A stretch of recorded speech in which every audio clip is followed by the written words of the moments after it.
Hello my dear viewers, my name is Elias and this channel's name is Magic of Venus, as you may have noticed.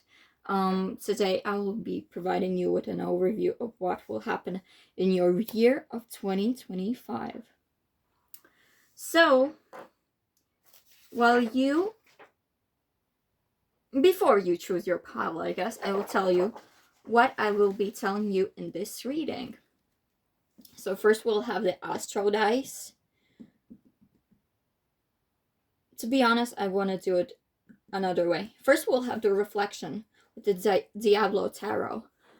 For the lessons you've learned, unfinished business, areas of completion and achievement, what to let go moving on to the next new year, and gratitude and celebration. Then we'll have the Astro dice. What energies you're entering the year with, and what energy will be more prominent throughout the year. Okay.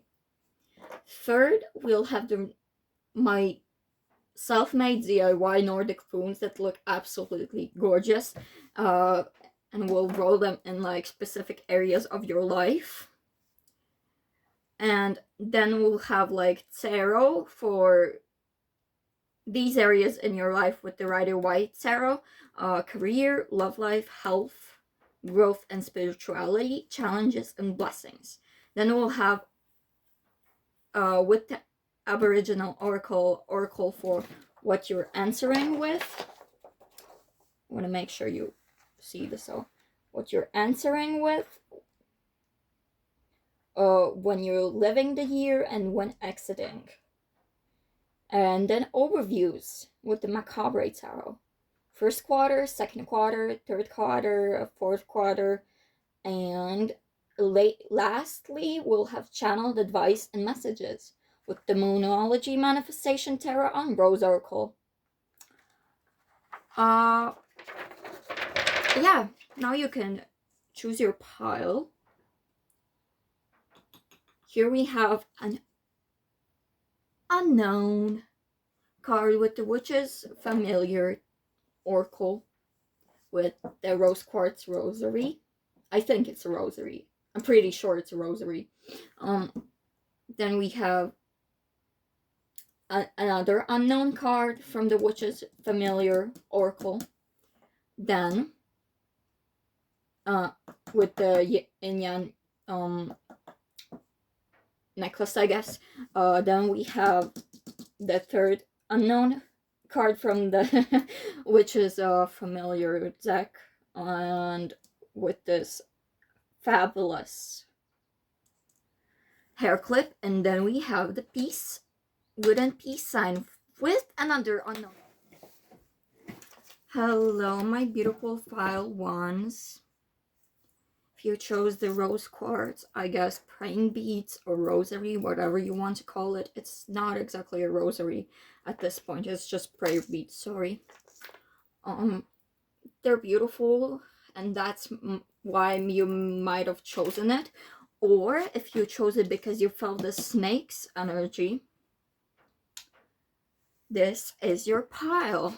So I like channeled each card for like these specific piles. So yeah, you might have chosen the snake card because you resonate with the snake, and the new year will definitely, I mean most probably, be like this beautiful year of rebirth.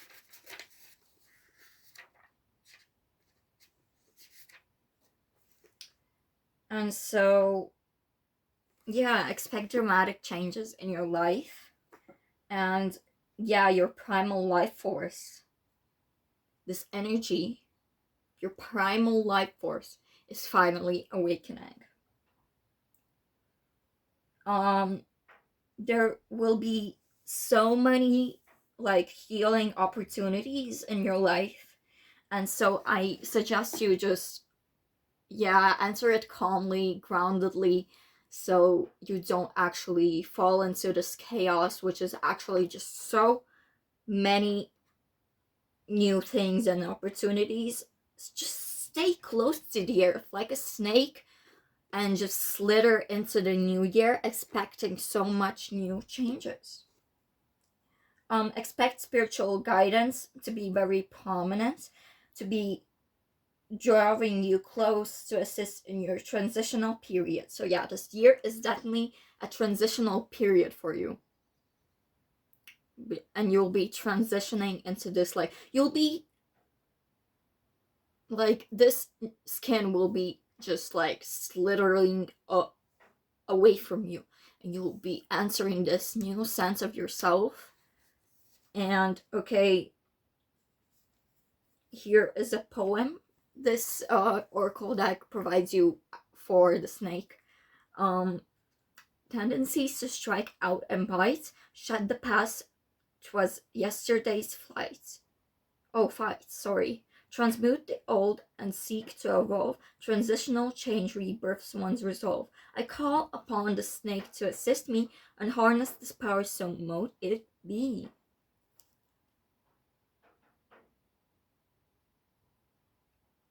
Maybe this also could be meaning that someone is like casting snake eyes on you.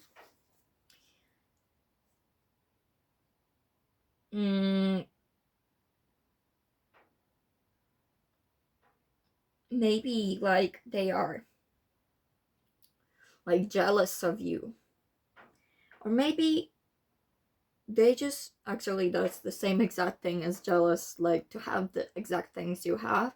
Or maybe people will be so jealous of what you've earned this next year, or the year that we're leaving behind. Okay, let's look into the reflection. So hello, what?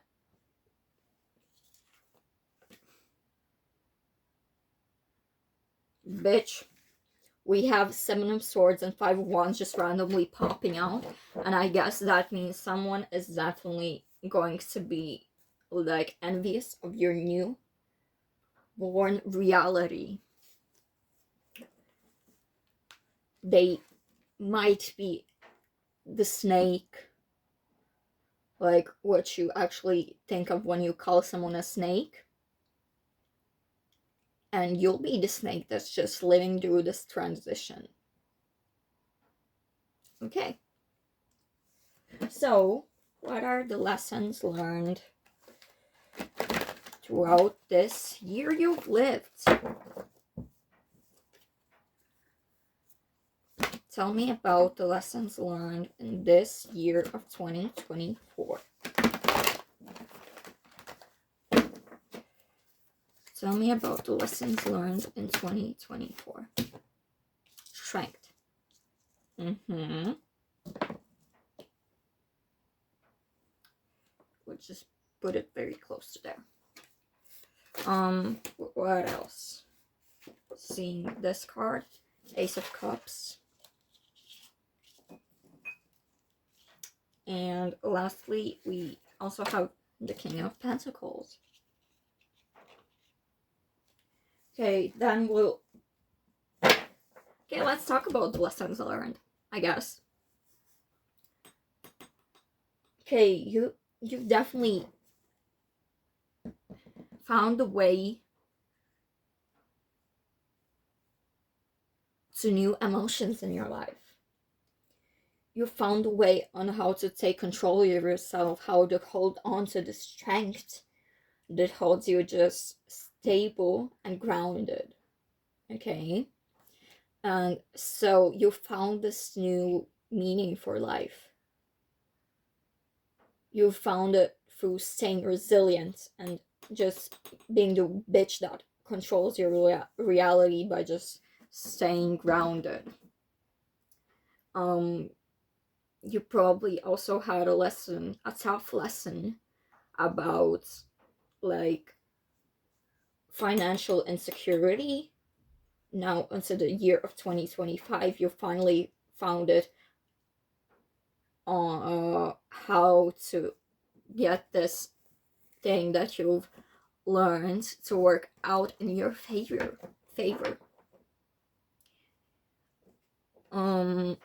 you'll probably work on your career more like responsibly.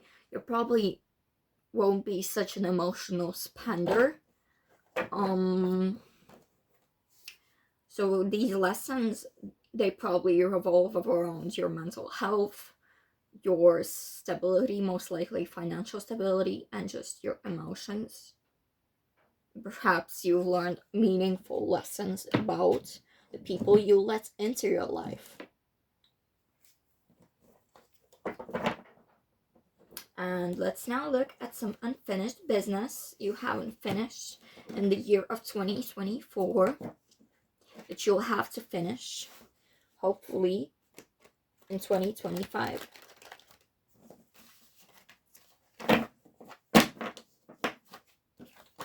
We have the Ten of Cups.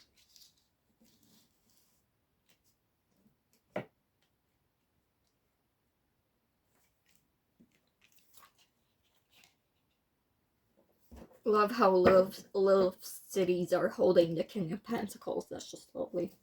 What else do we have? The World. Seems you left no unfinished business so far. And Two of Pentacles. Okay, I know it. That's beautiful, pile one. You've left basically no unfinished business in 2024.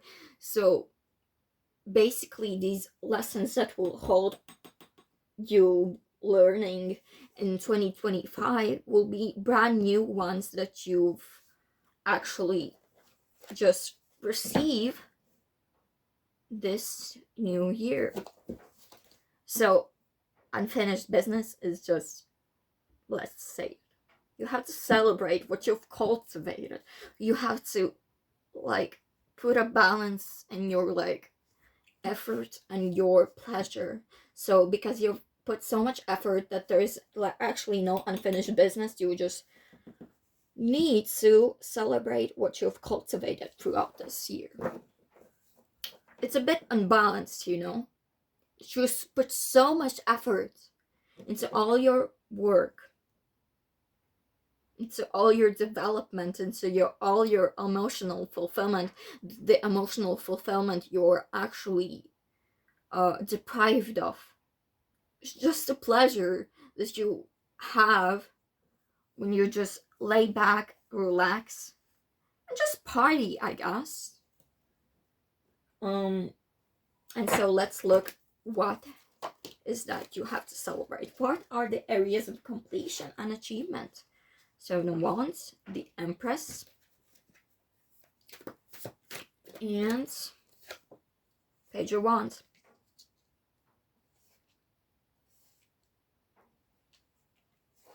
Okay, let's see.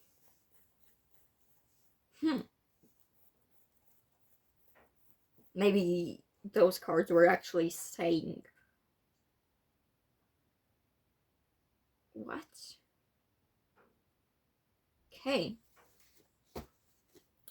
Okay, so I see with the Seven of Wands. Sorry there, pile one. Had to take a break. That's a long one. But here I am returning.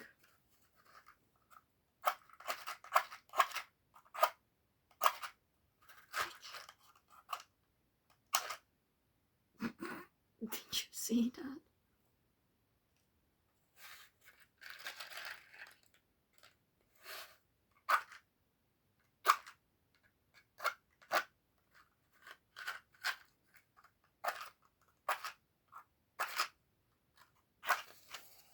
Okay.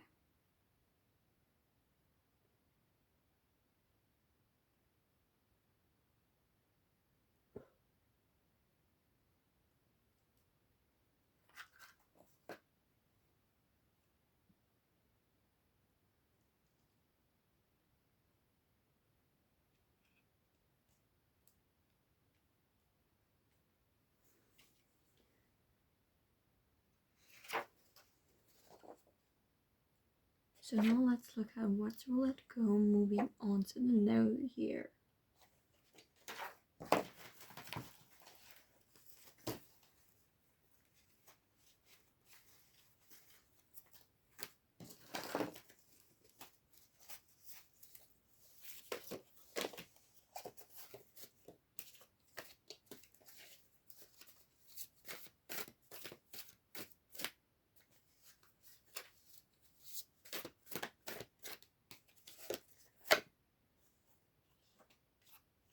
Mm-hmm.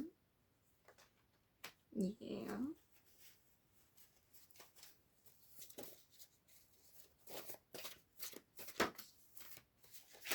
And yeah.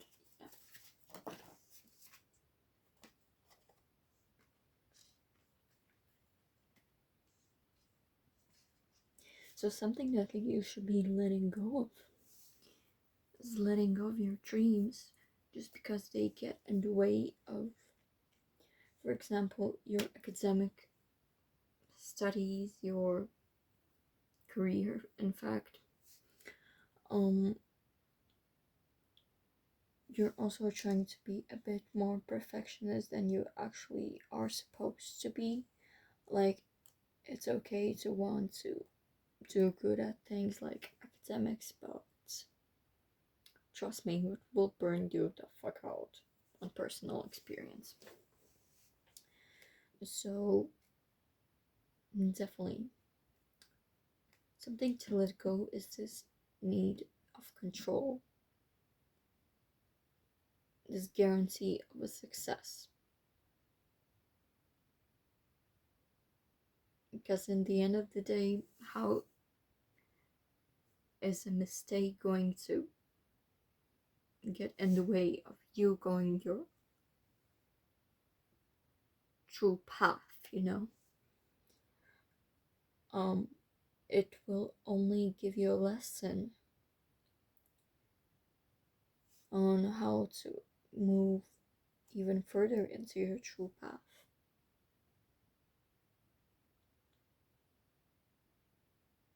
And so, something that you've been also avoiding is the mistakes that are actually lessons, and something needed for gratitude and celebration.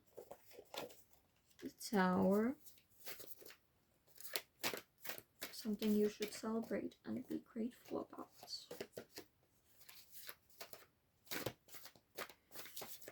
That has happened in the past year.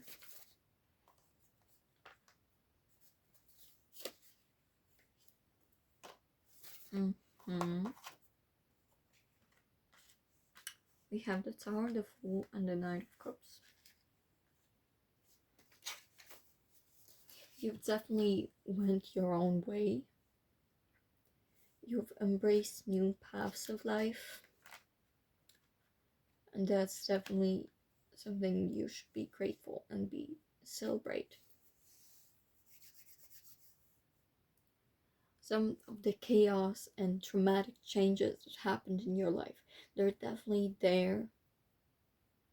They definitely were there.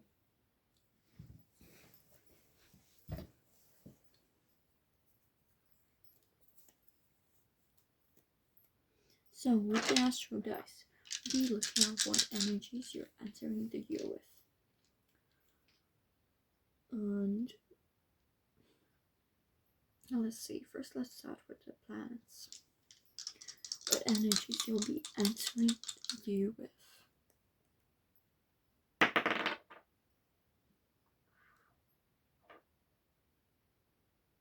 Uranus, then the zodiac,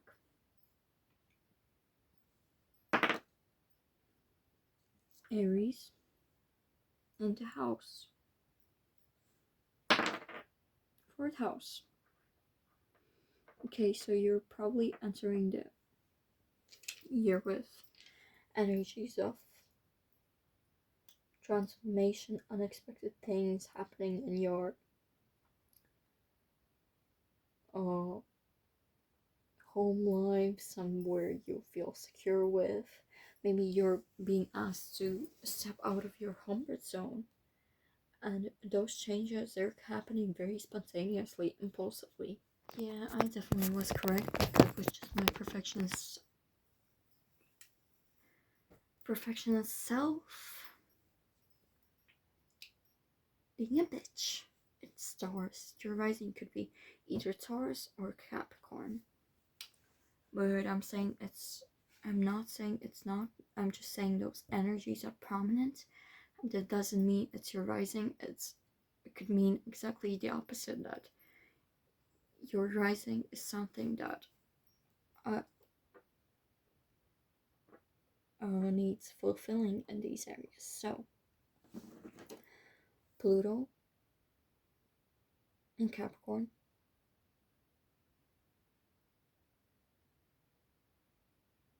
What? That's a Virgo, bitch.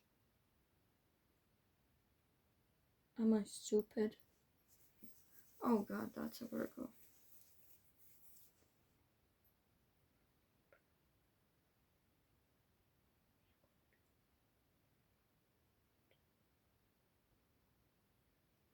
And guess what? We're back in the Capricorn first house. Yeah, your rising could definitely be a Capricorn because look at these. Okay, so Pluto and Virgo in that house. I'm definitely seeing that reflecting on my perfection side. I'm seeing that you could be a perfectionist, and that could be definitely just falling apart, especially in your educational sphere. You're breaking, you're transforming, you're having a metamorphosis in this area. In the ninth house, you're both learning some new lessons about your life. You're realizing the true meaning of education. You're no longer being this perfectionist towards yourself, but you're learning what it actually means to learn. That is upheavaling and grant you this new purpose, this new to act like as a catalyst for setting you on another journey. These dramatic changes were like messages that were gifted to you so you can move into your greater purpose. Okay, seems like it was an amazing year. And now let's look at the Nordic runes. In specific areas of life. Sorry, I'm gonna put the candle a bit away.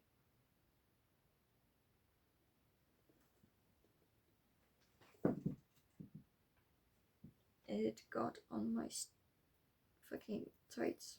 What the fuck? The candle wax, I mean. Okay. Here we got the areas of life. Fuck. Oh, look, if you see it.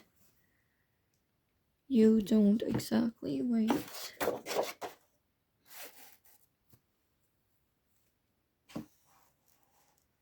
Now you do. And the runes, the self-made runes, I promise.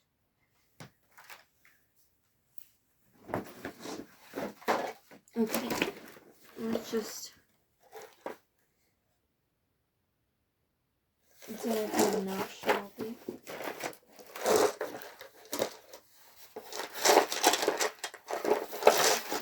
I'm going with the blind eye.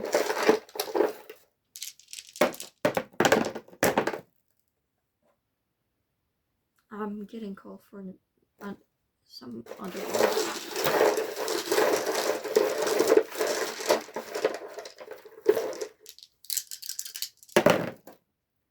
Okay.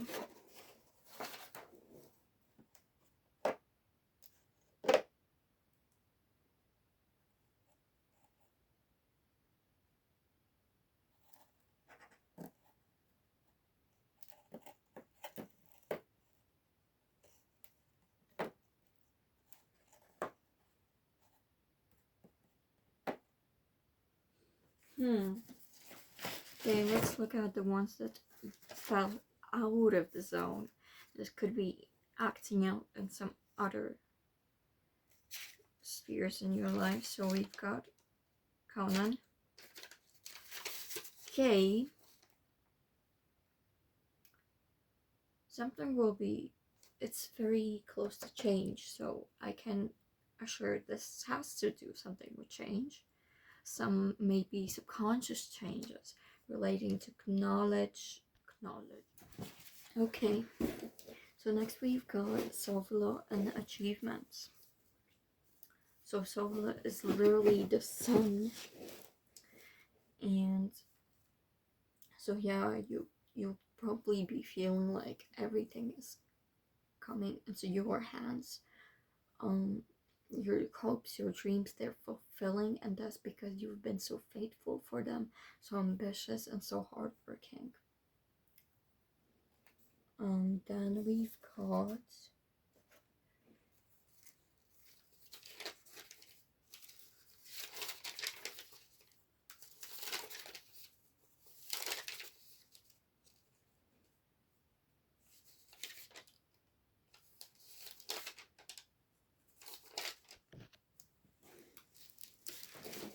we've got Taurus and wish fulfillment. Okay.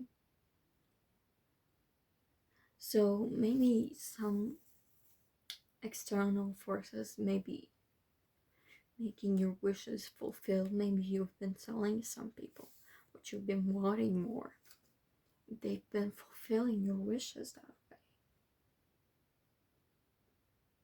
So something I may be seeing here is that you've done everything you needed to. Now you just have to wait until others start acting out on your like path, you know. The only thing you may need to do is like ask for advice, ask for some help, and your wishes will just fulfill. And so we've got answers in the middle of career and power, and somehow hopes and achievements.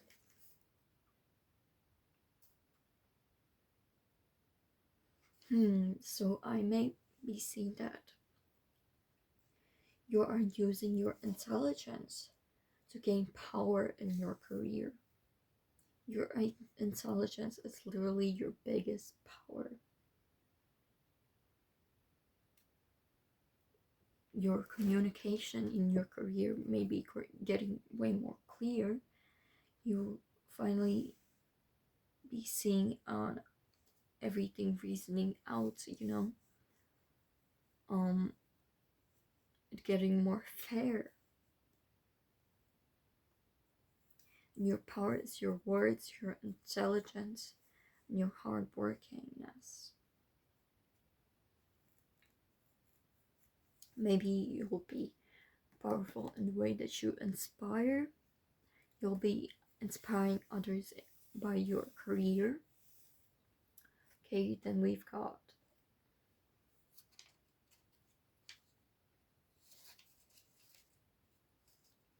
birth and security.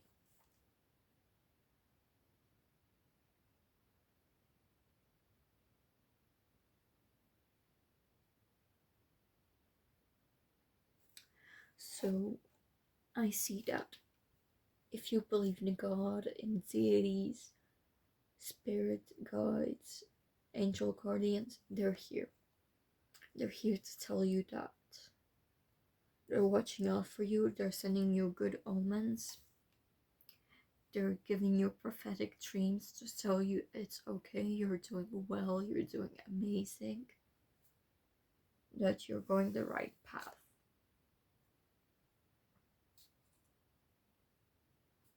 And you're secure because you've secured this path yourself.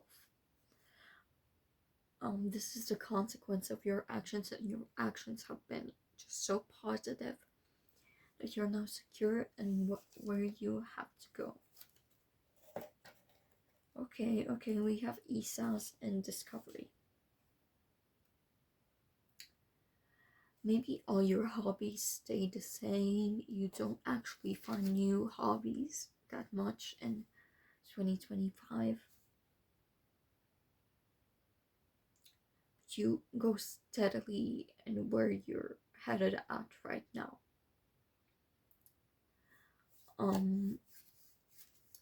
I see that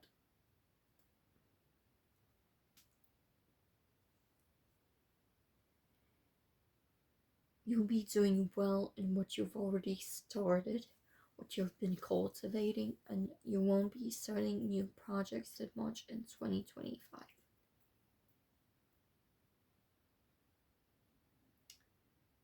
Maybe you'll be resisting discovery even.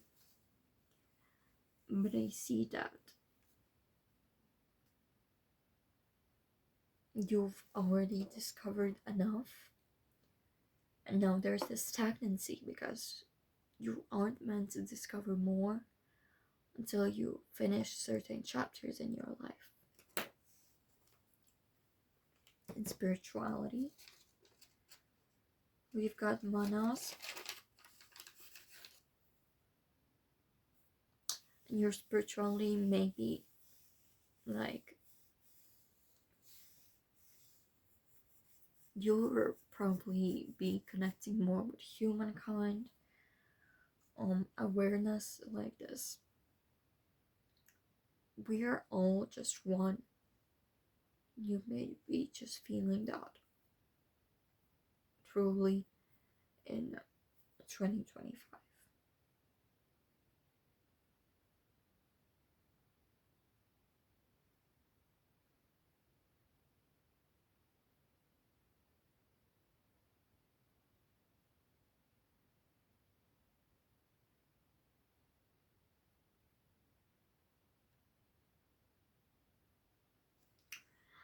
Maybe you'll be an influence spiritually to some people, even. You may be teaching others some spiritual matters. And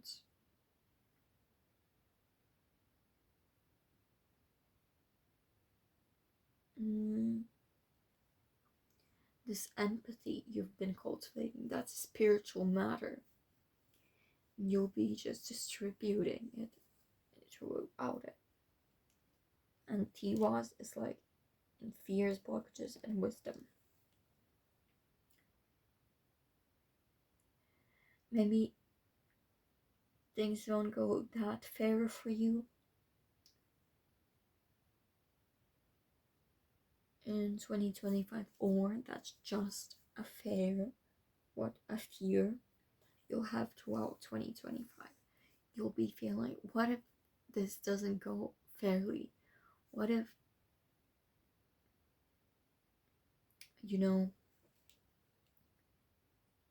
life won't be fair towards me? That would be a blockage you'll have. Your wisdom is that you've been through so much that you've already been used to not feeling peaceful. Okay. Next we got tarot cards for these areas in life.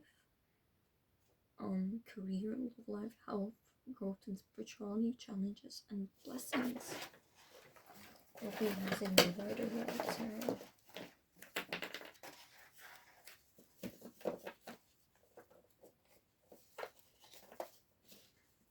Okay. First, let's see career. Which cards will represent the career in your life in 2025? Okay, nice. Then love life.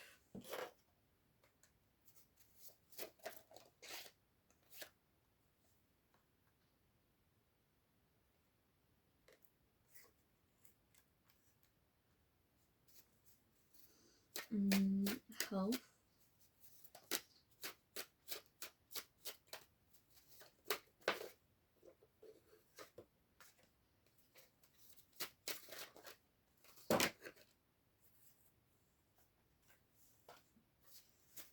Damn.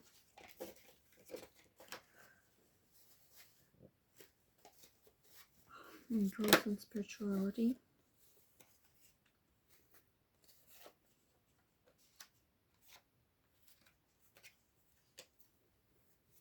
Challenges.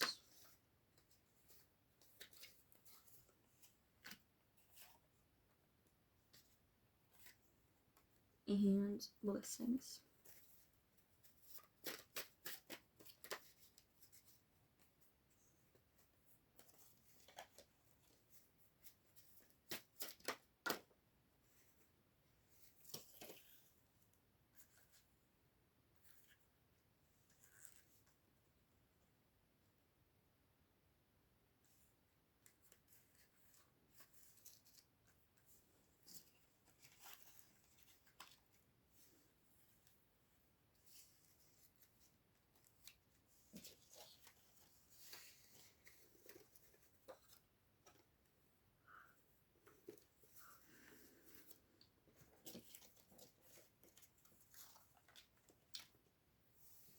Okay, for your career, we've got Ace of Pentacles and the Three of Wands, which is a perfect combo.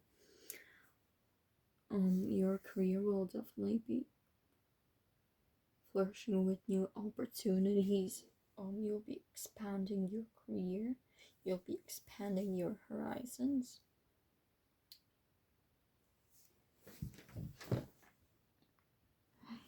And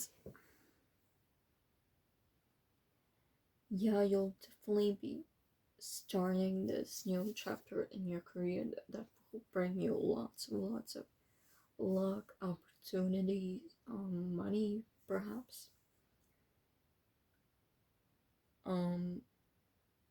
Yeah, it's looking very positive, very stable. Your financial life will probably be a lot more stable this year.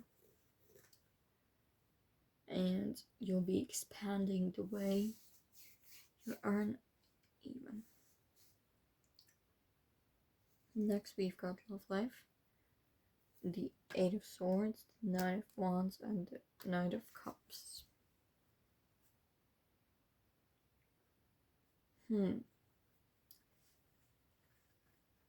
Maybe you'll be in some days actually feeling quite trapped in your love life, that nothing's moving ahead, or that nothing is changing, that you're just a lost cause and shit. But one thing awaits is this final step that will bring you so much more potential, so much more love into your life. You've almost went through the stagnancy part of your life, and then when it ends, you'll finally be flourishing. You'll be finding new people, new love, new feelings for some people. Some people might be confessing to you, even though, yeah, it may feel stagnant now. It's about to end. Trust me, it's about to end. Then we've got health.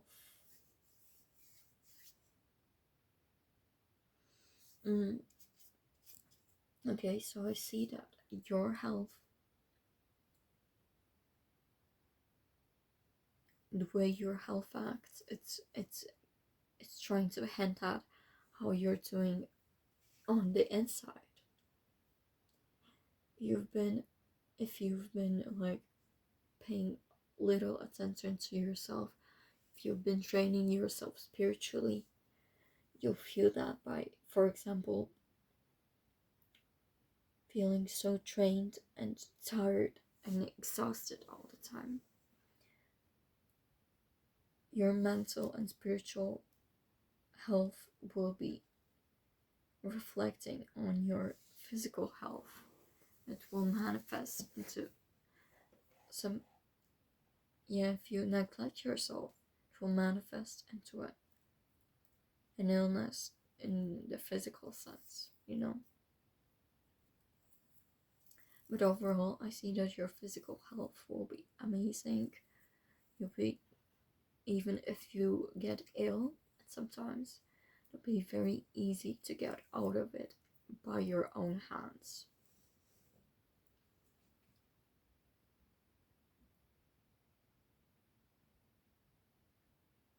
Mentally, you'll be doing so much better than other years, I suppose.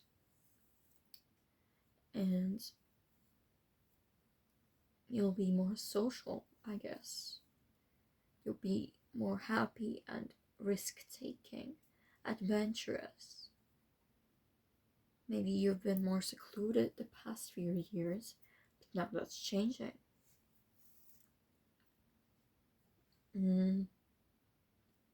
For growth and spirituality, we have Knight of Wands and Judgment. Yeah, you'll be more risk-taking, adventurous, more social. You'll finally be reflecting on how much you've changed. You'll be reflecting what people to leave and which ones to let stay. You'll be more bold and charismatic. And yeah, the changes that happen in you, the growth that happens, you'll realize how much that has impacted you, how much that has happened, how much you've grown.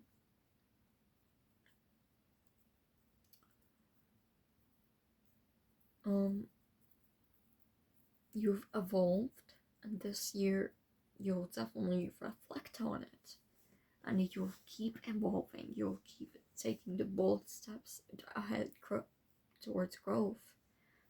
And yeah, the challenges you might endure is definitely you'll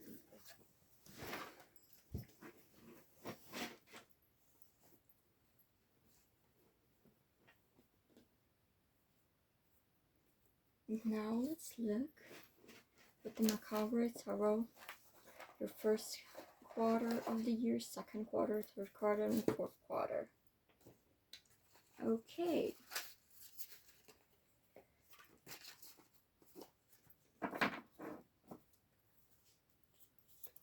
Let's look at the first quarter first. The Judgment. What else? Anything else? 5 crystals. Okay. Second quarter. Temperance. Okay, that's a lot of happening. That's a lot happening, I meant. 8 of Wands, 10 of Daggers, Strength. Okay. Seems like an emotional year so far. Third quarter. 3 of Bones, 9 of Crystals. Wow. And the last quarter, aka the fourth quarter. Wheel of Fortune, the Magician, 7 of Crystals, and the Haunting of Bones. Okay, so in the first quarter,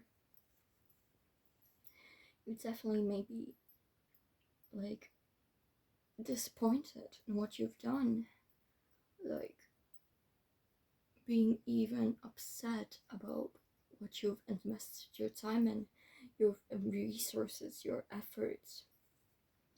You'll feel deprived. Maybe you won't be the best financially.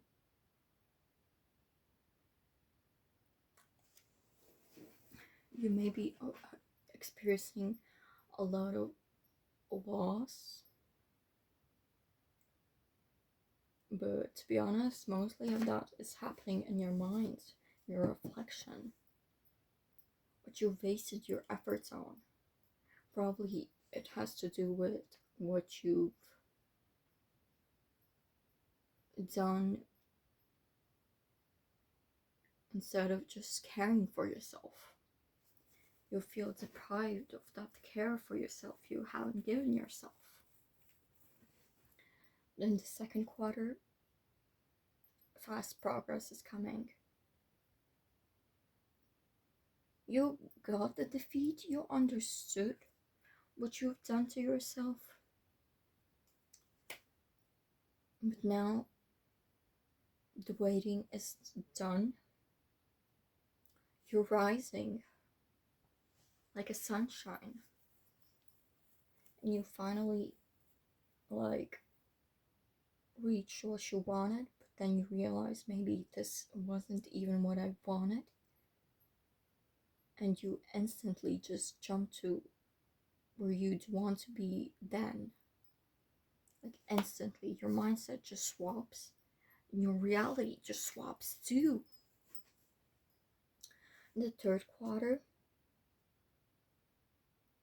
looks like you'll finally be abundant, well, financially, and you'll finally be caring for yourself, and then you will have enough time to plan. Hello, part 1. I almost posted the video without your yes or no questions, so I'm filming it like this. And so, yeah, think up 5 questions that can be answered with yes or no, and then put them in a specific order. And if you don't put them in the right order that feels like actually intuitively correct, then you could fuck up something. But if I fuck up it myself, please just realize this is very generalized and it definitely won't fit for everyone. So if I say hell yeah to something, you're asking like something self-destructive, of course I don't mean self-destructive. Of course I don't support self-destruction. So yeah, let's actually see for the first question. Is it a yes or a no? It's a no. Is the second question a yes or a no?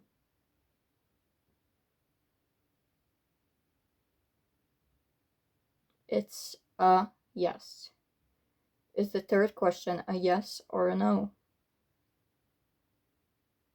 It's a no. Is the fourth question a yes or a no?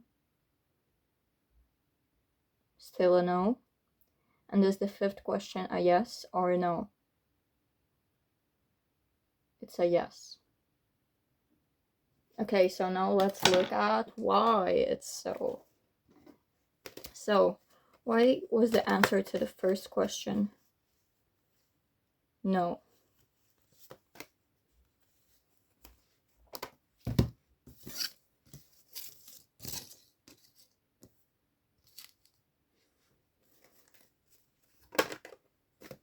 Okay.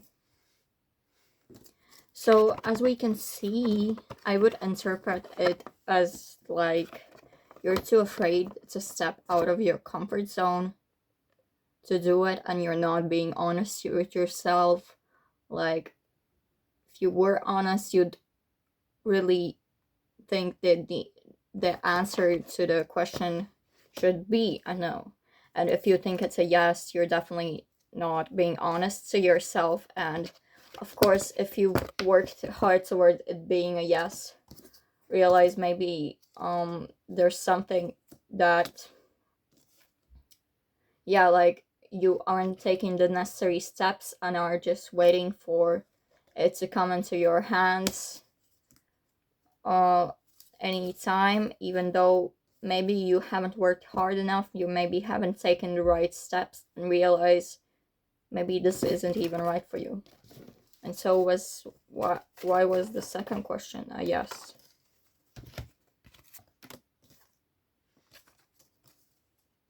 Because with patience you can reach this. You can do anything if you surrender hard enough. You have the knowledge for this, you have the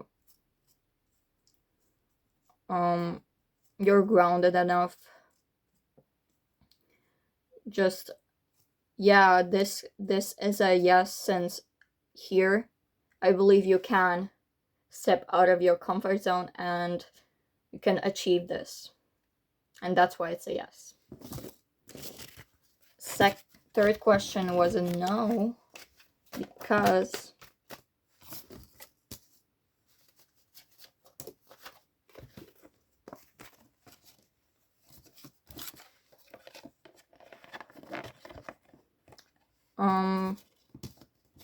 that is because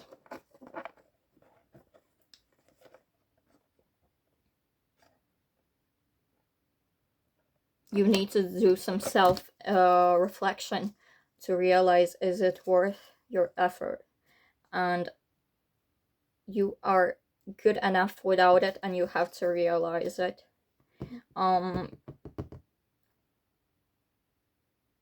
You have to drive your passions towards something else, and that you can only achieve by staying strong and not being disappointed if the outcome is seen as a failure, because it's not a failure. It's just, that's the lesson for you, and it's only a failure because it truly wasn't meant for you. And so the fourth question was a no, because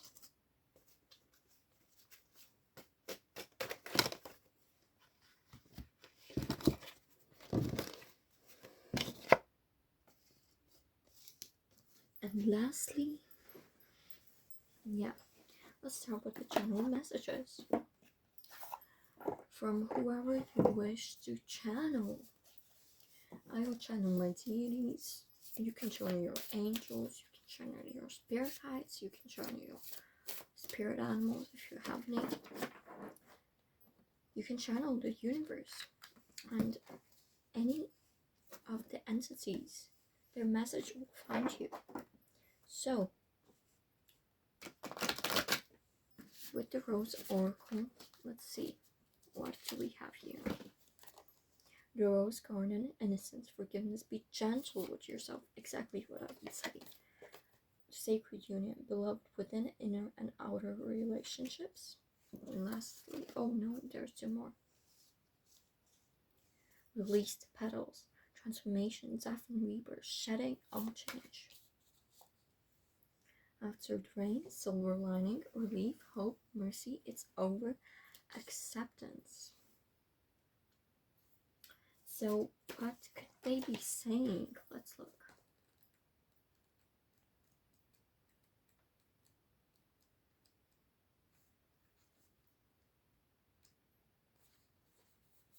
So with after rain,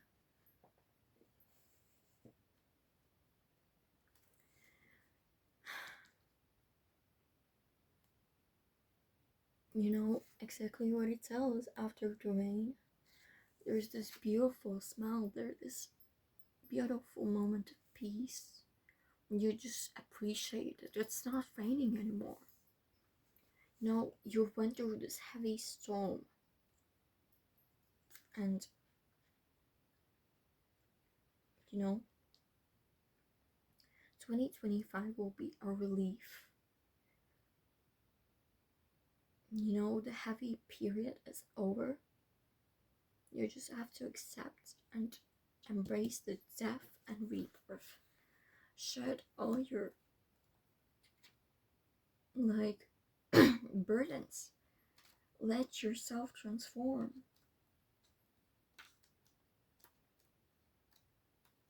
You know, you can't go back. You just can't be disappointed what has happened. You can't be guilty because that has happened already. You can't change that. You just accept it and change yourself for the better, the ways you can now, and not in the ways you can't anymore. Forgive yourself, and now, even though you haven't taken care of yourself enough, you can start that any moment. And it's okay. It's okay that you can't do it entirely. Like, of course, I feel like I'm reading for myself, but of course, I've been burnt out. You probably know that. And I haven't taken a shower in 2 weeks. Yet again. But does that stop me from embracing change and embracing taking care of myself more? No, that isn't like, okay, I haven't taken a shower in 2 weeks. No, I won't take it anytime now. Because what's the point? What's the point anymore? There is a point. Love yourself, and the relationship you build with yourself will reflect on the outside. Please believe that. And now the messages, the advice I meant.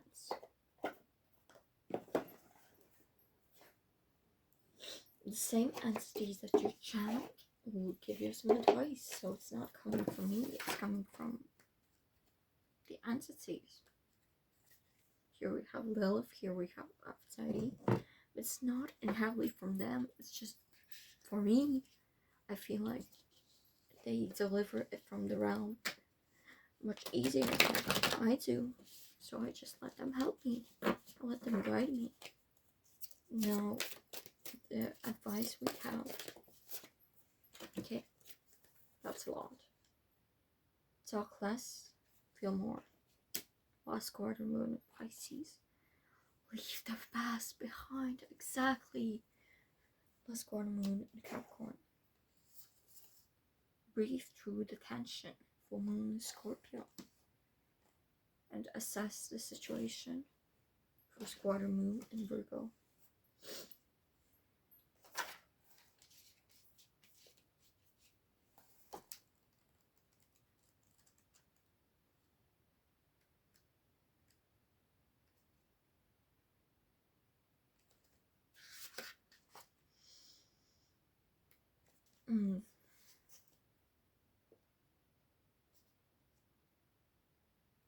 Okay.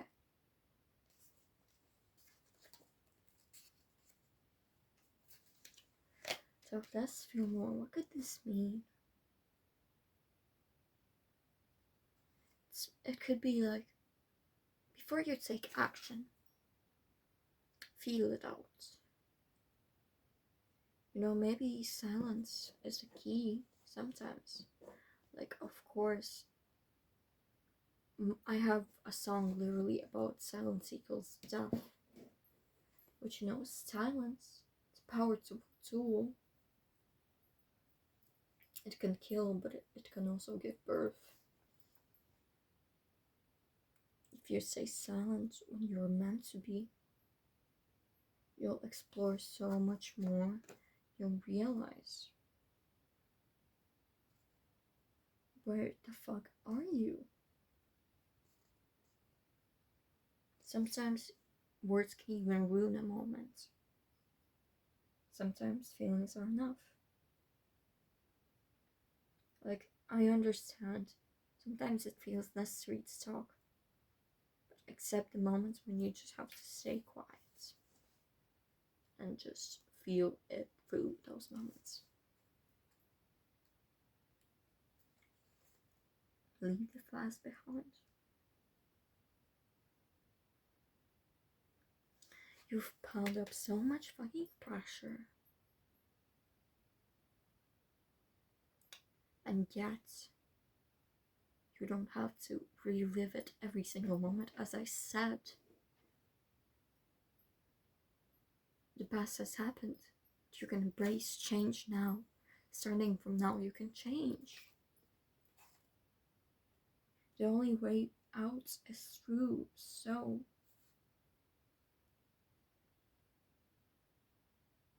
it's okay.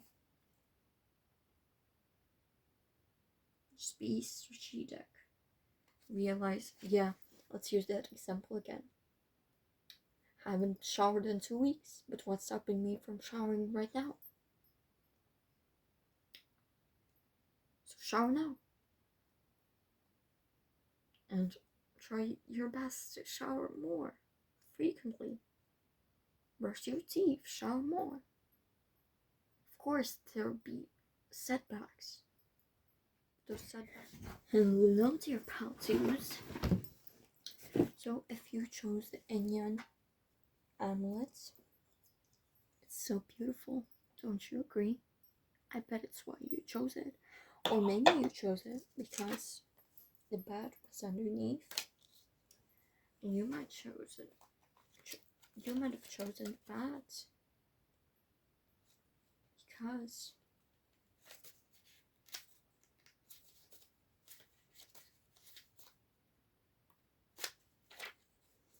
the bat is, it's signaling of a balance of light and dark within you. It's signaling that you're open and ready for change and transformation. You need to prepare yourself in advance for, a spiritual death and rebirth. And that's, of course, part of life's cycle. You can change old habits and behaviors by observing them. Your senses are about to be heightened. So maybe you can chant this to embrace the bat's energy. Blinded by the darkest night, fly fearlessly away from fights. A path of light is now revealed, powerful true fate is sealed. Call upon the bat to assist me, and harness his power, so mote it be. And first, before we move on to the actual reading, I want to see an overview 2024 for you. How are you? How was your year, by the way?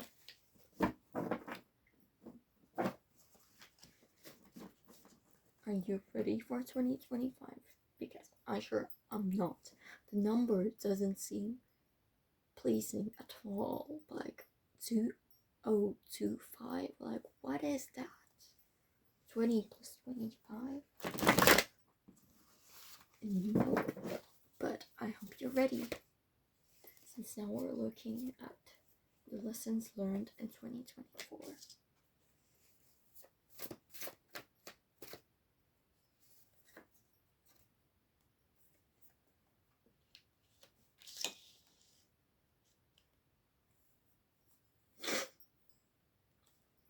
And one more.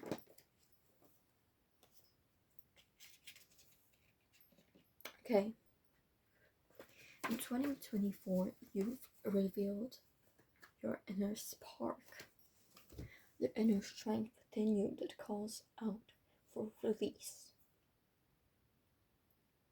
You've learned how to embrace yourself more. You've learned how to use your strength to benefit you. You've learned some mysteries of life. You've embraced some darker corners in life. But all that has benefited you and given you the strength you have now. It's given you the courage, the bravery, the direction. And now you're ready to explore the world more. Because you're not afraid of the dark anymore. You are part dark. So, let's look at the unfinished business. That's a lot of unfinished business. 5 cards. 5 cards? Bro. Knight of Cups. The Sun. The 4 of Cups. The 10 of Cups. And Judgment. Okay. Some unfinished business that you haven't deliver the messages you wanted to in 2024. So I give you a tip. Deliver them when New Year starts. So your messages, they start the year with a bang. Some unfinished business that you haven't still dived into the shadows enough to see what you have been ignoring and what has to be released and shown more. You haven't found what truly makes you happy. You still have a lot of shadow work and reflection to be done. You haven't reached your full potential. Of course, nobody has. It's time you work on it. At least fulfill yourself emotionally. You've embraced these dark corners. But why didn't you embrace fulfillment, harmony? Why did you embrace ignorance around the thing that surrounds you?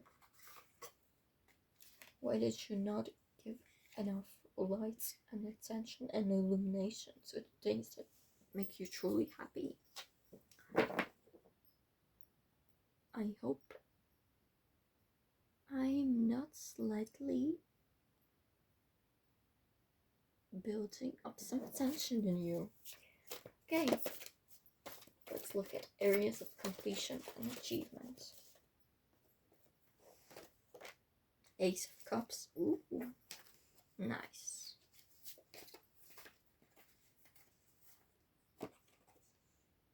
Now Swords.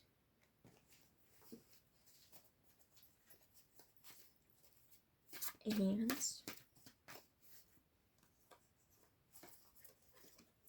Queen of Cups and the Six of Swords.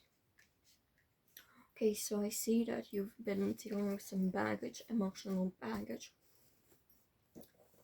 You finally moved on from it. Congratulations, celebrate it. And I see that you have found a new spark inside of you. You've experienced new emotions, new feelings that you haven't. You've tried something you haven't. Perhaps it was spontaneous. And I know your life feels more full, more stuffed up, I'd even say. You've become more spontaneous. You've learned to take the risks. You've learned to take the opportunity when it is given. Congrats. You've also learned how to be more empathetic, and I applaud you for that. My favorite thing is empathy. And so I see that you're a person who doesn't really understand it to the core. But you're starting to. It's already amazing. Next is what to let go, moving on to the new year.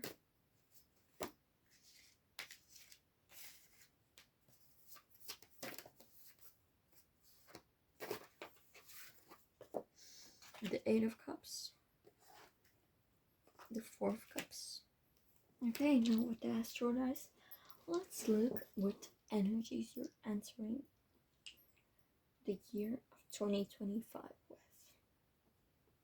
Okay, part 2, you're entering it with the Sun. What zodiac's energy are you entering it with? Cancer. And which house is most prominent while you're entering? Sixth. Okay, if your Cancer is in the 6th house, that means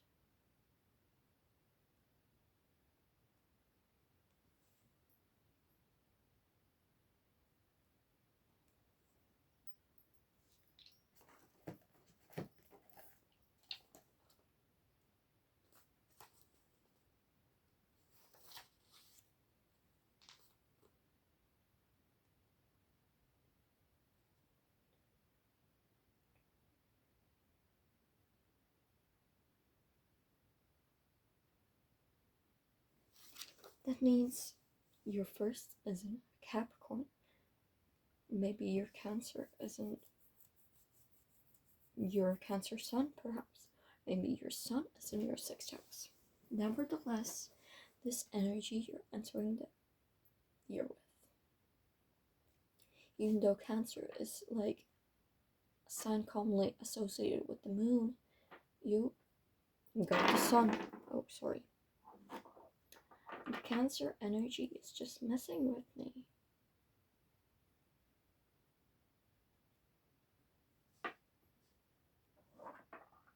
And if in the 6th house, you're perhaps seeing how your health has impacted your outlook from like how others see you from the outside. Maybe your health has been slowing you down. Maybe your your public image and your emotional self, your inner self, your intuition, maybe they aren't aligned whatsoever. And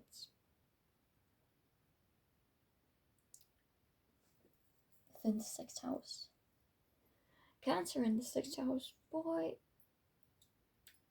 that's an emotional turmoil. Hope you're doing okay mentally. This seems like such a turmoil that you're either overly confident or you're overly insecure, or maybe one and the other each time you look in the mirror. Nevertheless, your focus is on your public image, your emotions, your turmoils, and your health. I don't know how these connect together. Maybe they are making each other worse. But I hope you'll get through this period because it seems to be chaotic. But maybe you enjoy it. Love the masochists. And what energy will be most prominent throughout the year? North Node, Sagittarius, and which house? 11th. If you are Sagittarius and this is in the 11th house. Yeah. You might be an Aquarius rising. Congrats. Maybe you're Sagittarius and this. Am I telling the same exactly? Maybe your North Node is in Sagittarius. Maybe your North Node is in the 11th house. But that doesn't mean anything about you. It's meaning what energy is most prominent throughout the year. So yeah, direction is definitely a big calling. You'll be fine. Now let's look at the Nordic runes in specific areas in your life.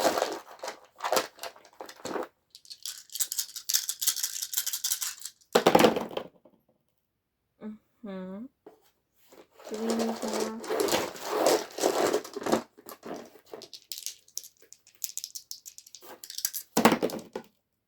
I guess we didn't. Okay. So, what's here? Solo. August.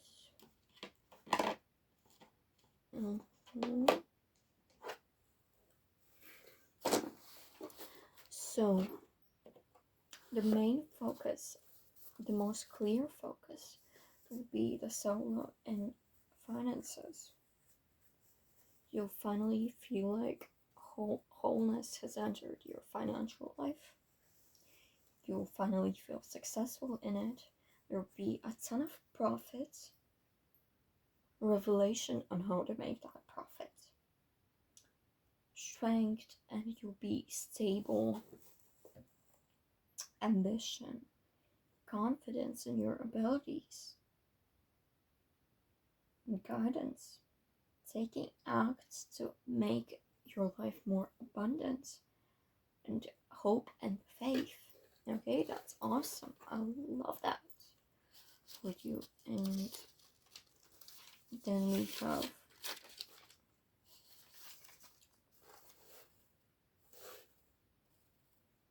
Divas in between growth and security.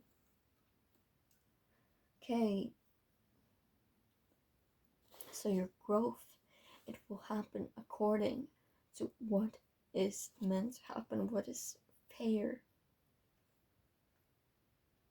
There will be sacrifices in order for you to grow, for you to be secure.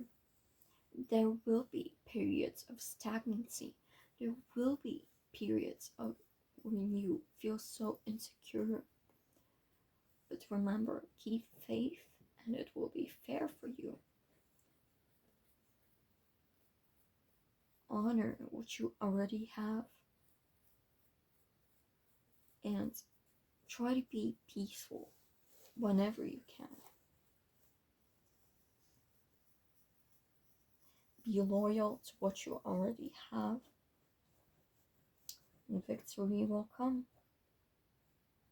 Be honest, that way you can remain secure and harness that growth. And do everything evenly in harmony. Then we have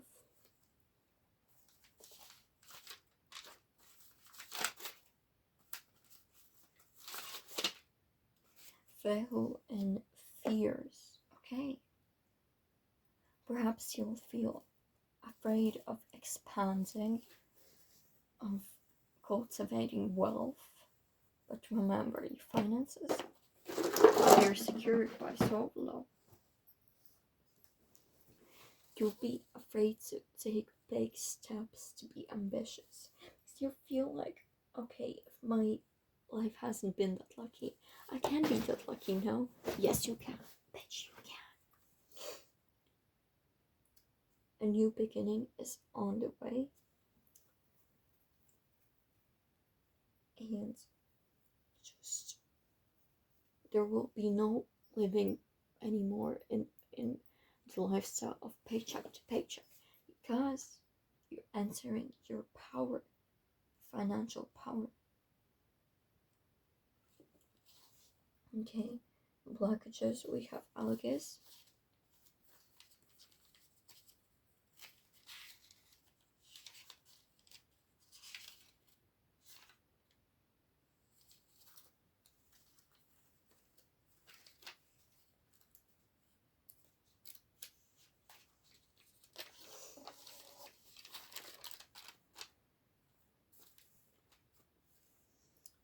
Your blockages will be these doubts from your higher self, You'll be doubting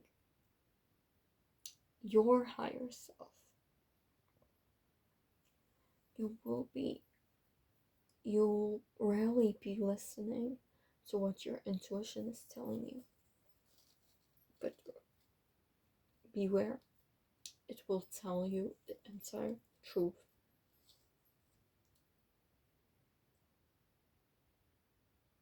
You'll feel like you're not protected, like you're not secure, that there's no reassurance, that there's no guidance, no true path or true will. But it's there, since Tibas is ensuring your growth and security, for blessings.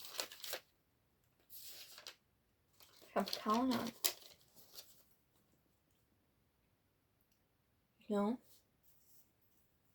it's only partly, so it's a slight impact, but still, it remains here. It's still an impact.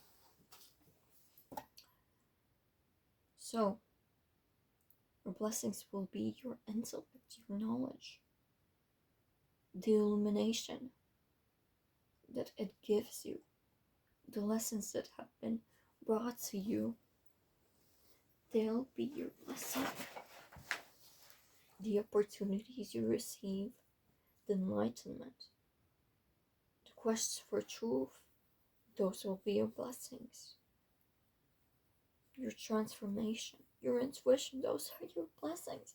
Somehow you'll be prone to ignore them. Be enthusiastic, and that'll be a blessing of its own. And now let's look at these areas in your life. First, let's look at career.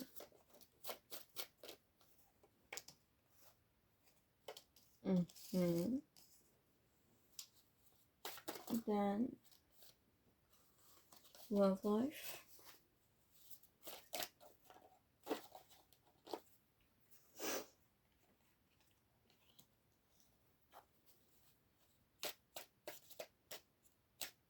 Health.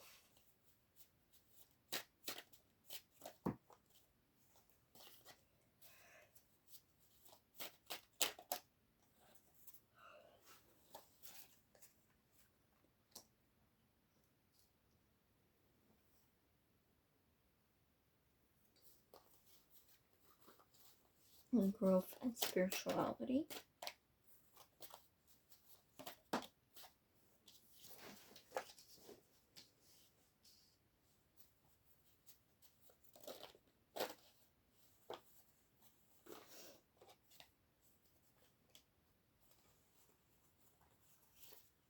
Challenges.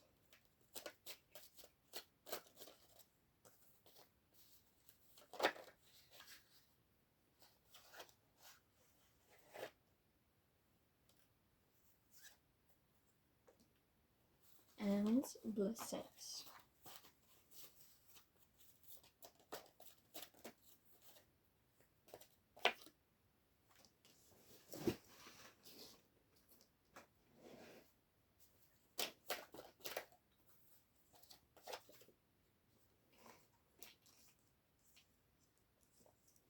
Okay, so first, your career. So you'll be doing big steps, big opportunities will come arise. What the fuck am I telling?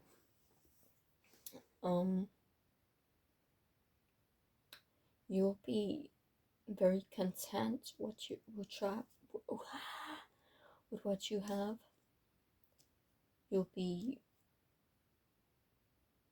honored to have what you have. That's all by your own hands. Of course, there are some external forces, but the only thing that will make you come to that point is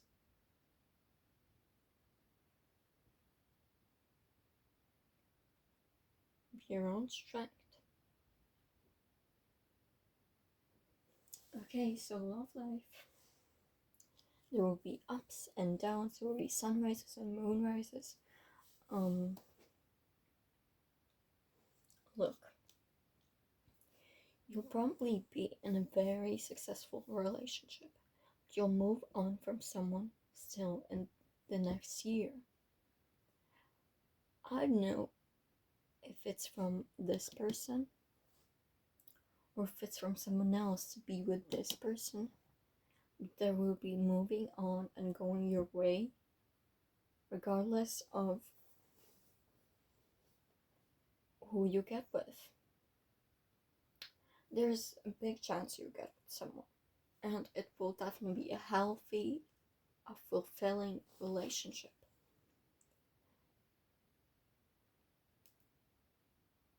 They will make you feel nurtured. Something will have to go.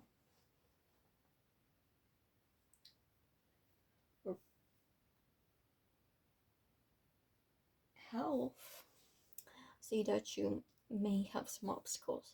You probably will go to a lot of doctors. You may not be very pleased with what they say. You'll be trying to go your own way, even with your health, like trying to do some traditional medicine or even doing some witchcraft to get rid of illness. But you realize, damn, I just need a better doctor. It'll be hard to find the right one. It'll be very hard. So there might be some obstacles in your health that may arise. But growth in spirituality, this will be you'll harvest exactly what you've been looking for. There will be moments of solitude. I mean, there will be a lot of moments of solitude. You'll be discovering yourself from a new light, from a new illumination, from a new perspective. And you'll be harvesting the fruit of what you've always were meant to be. You'll go on this hermit journey. It will reveal the darkest secrets within you. It will make you grow even more. Most of the growth that will happen by yourself. Even though this year you should be grateful for what you've cultivated, what friends you have, what teammates you have. The next year, prepare for solitude, and solitude will heal you. Some challenges may be that you don't accept. Okay, now let's look at the overviews for your quarters of the year. What energies you'll be embodying, what will be the most prominent energies, and so forth and so forth. What will be the main focus? And first quarter, Haunting of Cups, Death, the Devil, and the Massacre of Crystals. Okay, second quarter,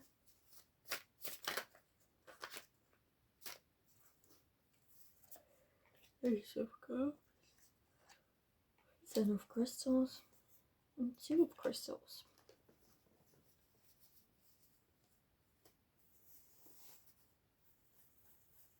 Why am I itching so much in your reading? Do you have lice? I hope this isn't a prediction for your 2025. And third quarter,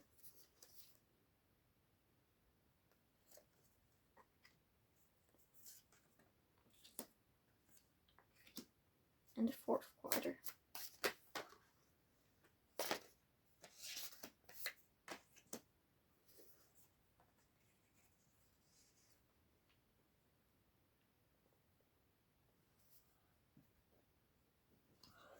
So in the first quarter,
Okay, so for the first quarter, I see you're dealing with recovery with some issues, perhaps some addictions too. But beware, you'll have to be very in control for this month to go, for this quarter to go well. If you want to feel great, first of all, you have to control yourself and put an end to your addictions, which don't serve you for the good. You're definitely, now you can be struggling with something, and in the first quarter, this problem might be prevalent, but to succeed winning over. Okay, so you may receive a lot of empathy, but you probably won't be in like such a crowded environment. You'll probably be like in a close friend circle, not a loner, but yet not a social butterfly. Within the first quarter, you'll find some insights on how to manifest some really abundant resources. You may be starting to realize what it takes to finally not be financially unstable if you are unstable. Or if you are stable, then how to be even more stable and how to guarantee a very bright future for you. In the second quarter, you'll definitely put yourself in situations that can create conflict. But beware, to solve this conflict, you'll have to be very reliant on yourself. You'll have to shut up sometimes. In the second quarter, you'll probably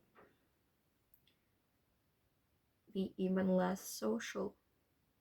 Maybe it's even the cost of what your words may say. You definitely could be feeling like you're in such conflict, but either or both, you're like finding people that will conflict on anything, or maybe you're putting yourself in conflict. Maybe the things they're saying, maybe those aren't even conflicting, but your mindset creates it so that it sounds conflicting. And the second quarter, you'll have to be very brave to push through it. And you'll be really reflective on your past this quarter. Oh, and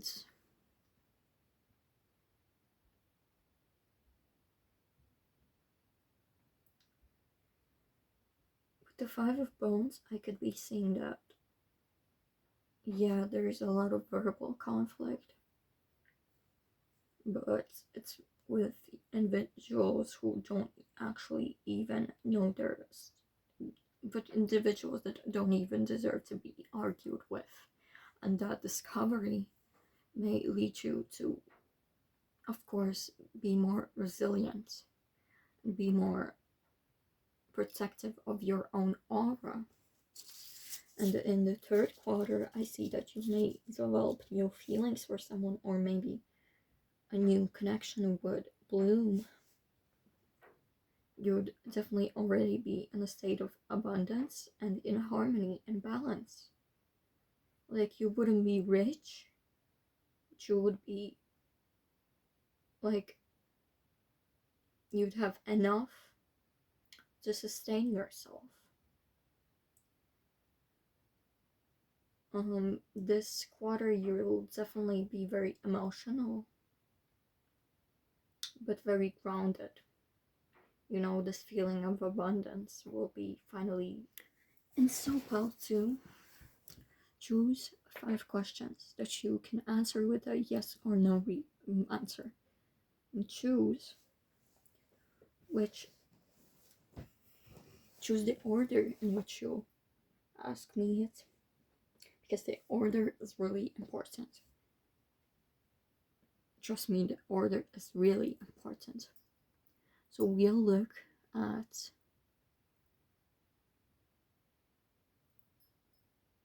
you about anything about 2025, filling up your. Is the answer the first question a yes or no?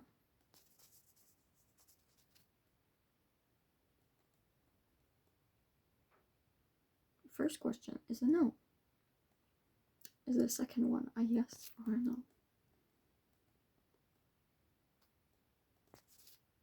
Yes, it's a yes. Is the third question a yes or no?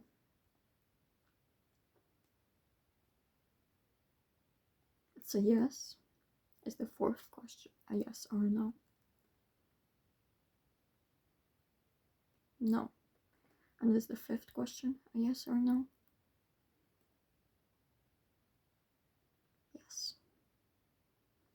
Okay, let's look at why those are yes and no. So the first question was a no. Can you explain why it's a no?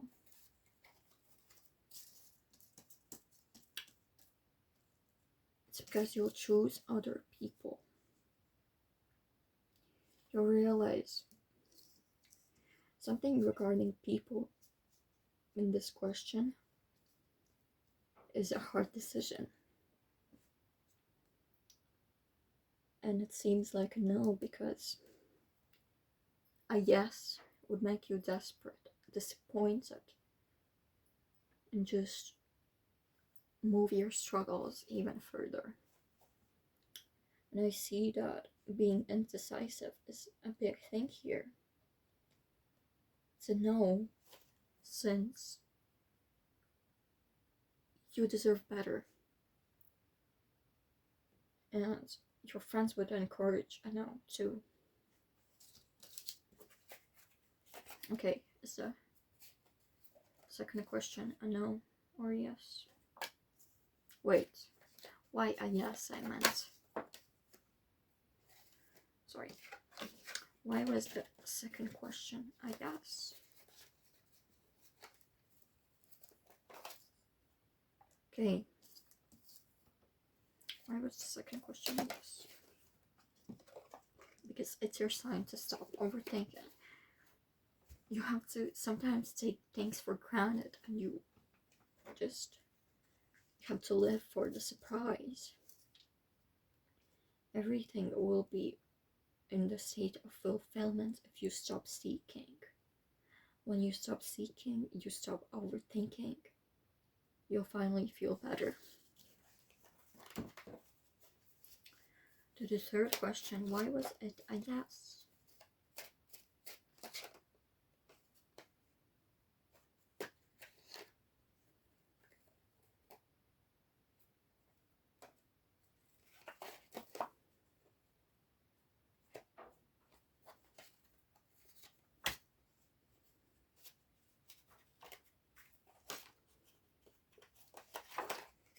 Because with your own hands, you will manifest it by giving up something else. You'll be working hard to move on from the other thing. And that will make you notice that this thing that you asked about is for the better. You'll definitely be trying to do something else to make it a different outcome, even if you want it to be a yes. But it will definitely manifest itself more interestingly, differently, even if the outcome is the same, which really will not be. And why was the fourth a no? guess that's the message you have to hear right now, and the message you have to hear right now is be patient. And some things you just have to put an end to. And just keep cold, keep calm, keep living with patience. To know, since for now the time has not to come. It's a no, because now let's move on to the overview from channel device messages from your chosen entities or energies from the universe or some deities. Yeah.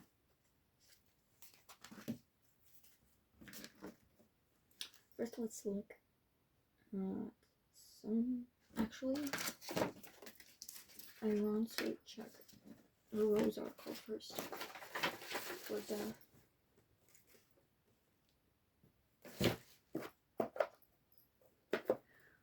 the messages they have to offer.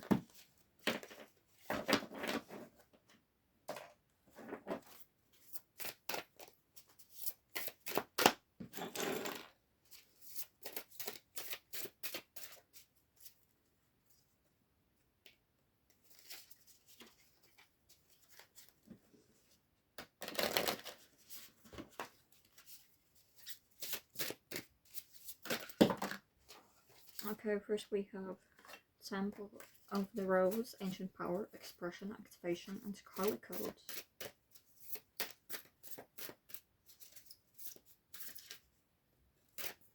Then we have the Holy Grail, Stop Down Searching, and the Quest. Codes of the Seeds, the blueprint is within you. Take the next step, and I think that's all from the Rose of Hope. Let's check what they mean with that. First, let's check with the Holy Grail since it came out in the center.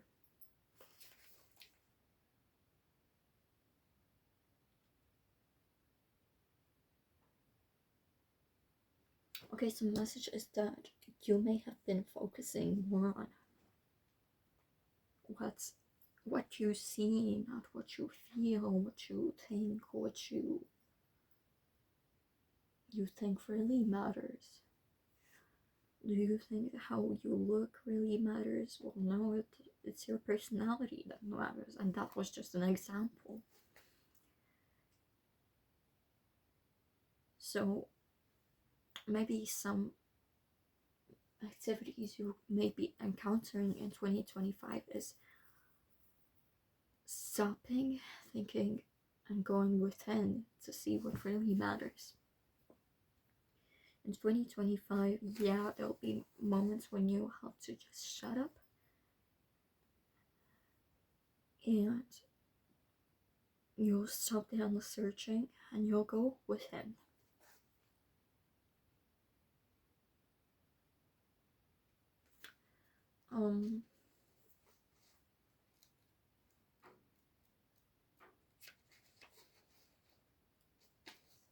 Temple of the Rose asks you to call back your power.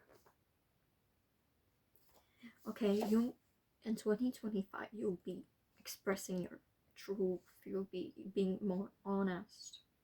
This Holy Grail reminds you to be honest when it's necessary.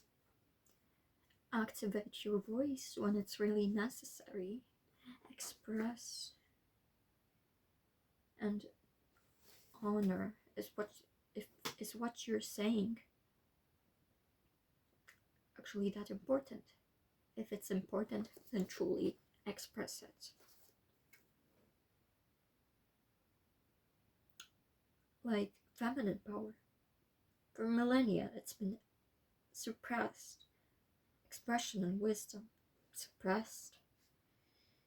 And maybe you've been silenced and you've opened up in the wrong ways. These cards ask you to open up in the right ways.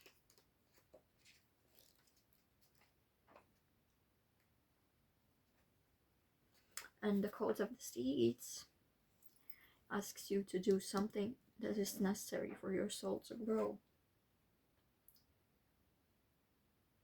It's telling in 2025 you'll be taking baby steps towards being a better yourself.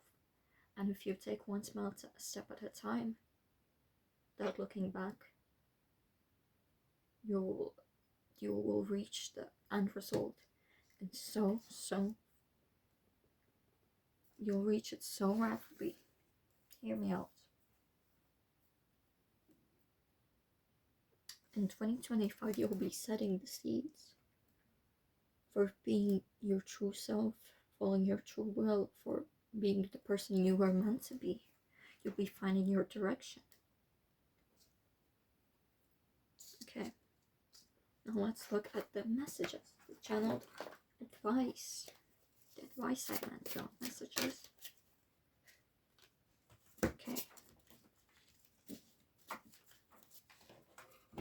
Okay, this card really wanted to be a queen. And that is New Moon and Capricorn. Step up and lead. Of course.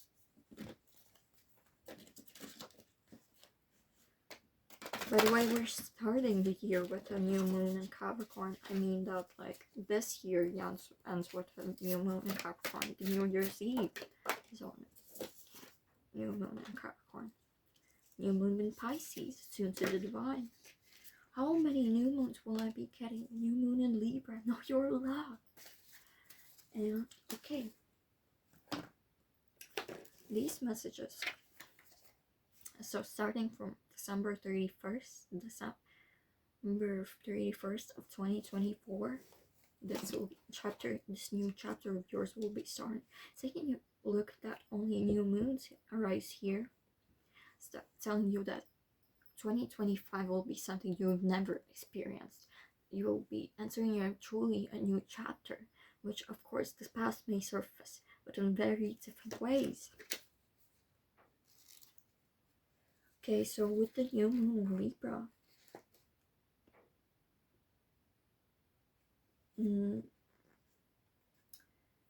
consider the other people in your situation. What are their needs and worries? Get out and meet new people.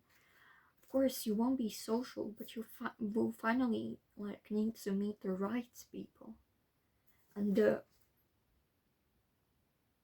considering the other person in your situation, it's like it goes with the contradiction of these cards. It's telling that,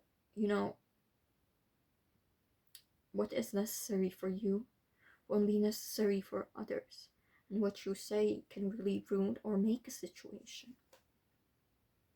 So attune to the divine, hear what feels right to you. Use your intuition when deciding on whether it's the right thing to say or not. So know you're loved. This card can also be telling that the things you say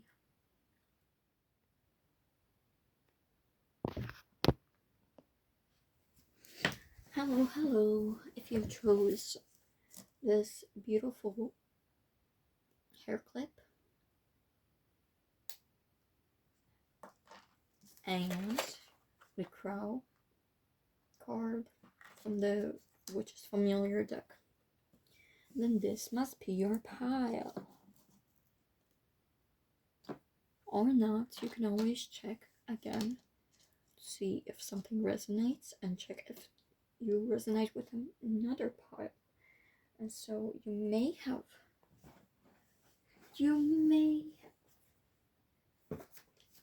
chosen this pile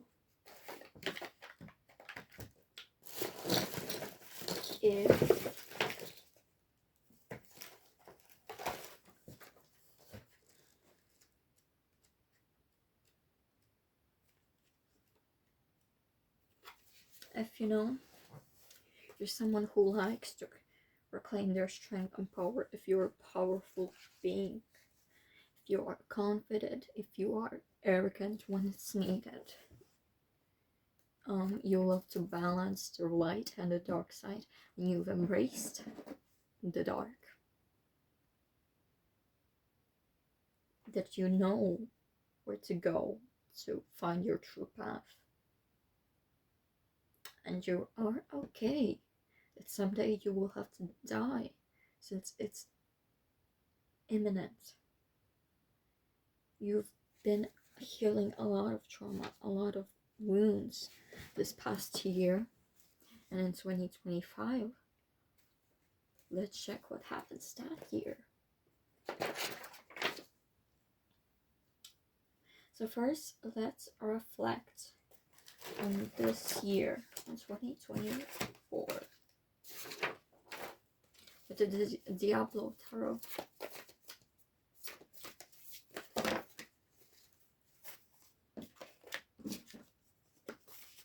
Okay, so the first question we'll be asking is, what are the lessons learned in 2025?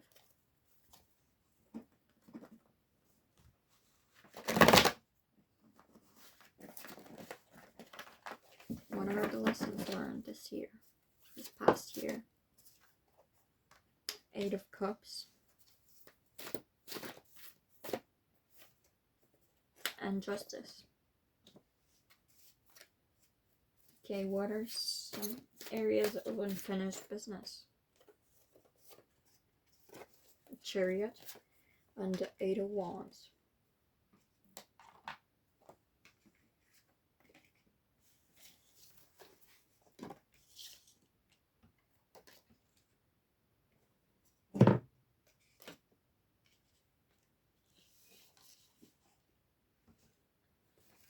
Okay, and areas of completion and achievements. So in Cups, the Lovers, what to let go moving into the new year.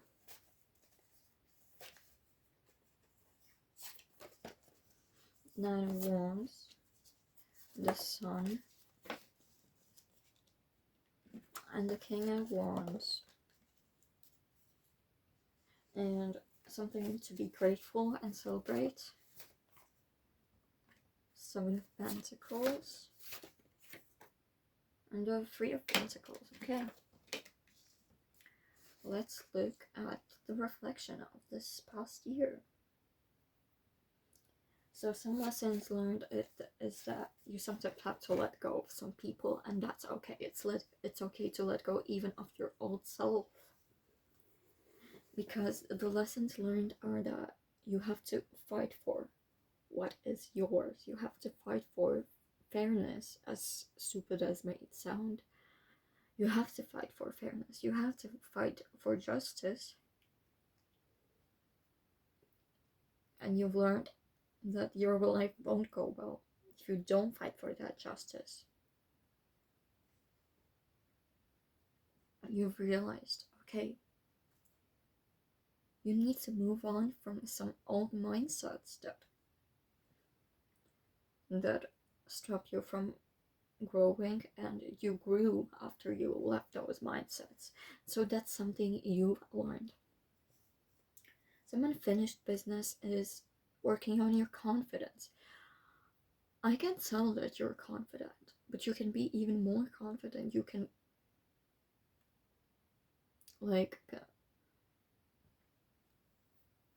convince that you're confident in others.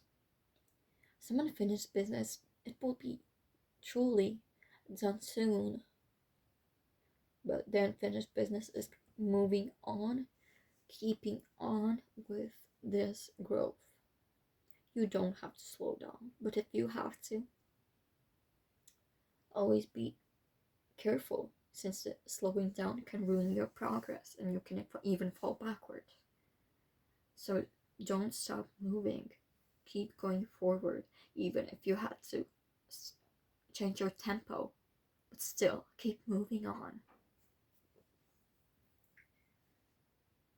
Some areas of completion are that you've realized what people are yours and what aren't.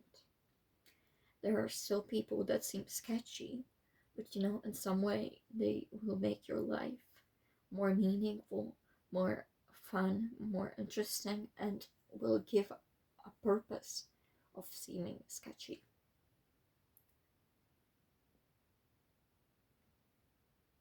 some completion is that you don't feel as lost. You feel like you've made the right choices, and you've finally started going on the path of loving yourself, which is awesome. I'm grateful.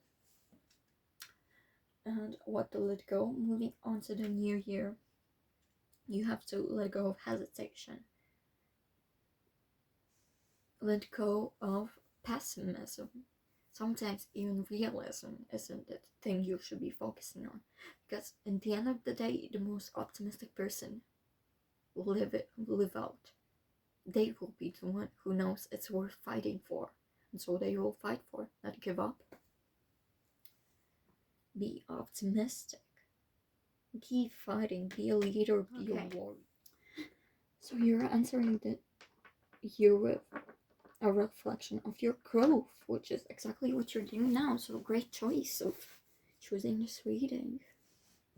You'll be exploring and seeing it from this perspective of others, which is definitely what you're doing now. And you'll be putting an end to, or more likely, you'll be passing a chapter, and you'll be looking at the milestones.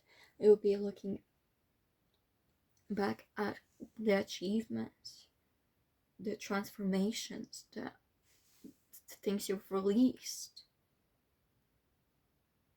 You might be traveling to places that heal you. Maybe it's like actual vacations, because it's Christmas, like a lot of people are going on vacation. Maybe it would be to a friend's house, to a relative's house, which comfort you and make you feel loved and make you realize what you're healing. Or maybe that's just mentally. Maybe you're going to a mental hospital. Also a possibility, but I think a slight one. And you'll be reflecting on the healing that's been happening. Maybe this is just even a conversation that will make you reflect on how much you've grown, how much you went on adventures, you've grown, you found yourself. And that's just wonderful. And the energy in 2025 will still be very transformative. You'll be more strict about your health. You might be like giving up some addictions, you'll be releasing some grief. You know, the energy of the 8th and house and Pluto's energy are definitely very fierce.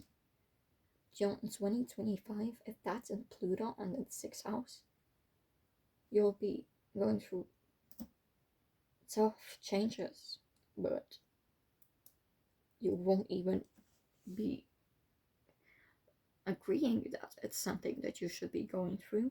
But in fact, it's better. You may be going through stuff that like is better for your health, but you don't think that's better for you, and that you may sometimes even have to swallow up. 2025 might be taking away a bit of your freedom, but the things that are taken away from you will be given back, like with 500% of a profit. So yeah, don't be afraid to take risks. Sometimes you'll have to swallow up of what's happening, but in the end of the day, it's happening for your own well-being. Okay. Now let's look at the Nordic runes in specific areas in your life.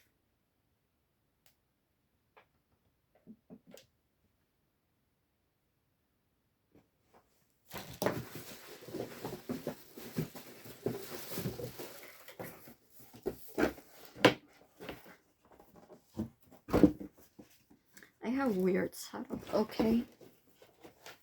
And some person commented that it's uncomfortable, which I agree with. It's the best I can do. Okay. Going in with a blind eye. And looking at Nordic runes in specific areas of your life. I think there are quotes in my room. Yeah.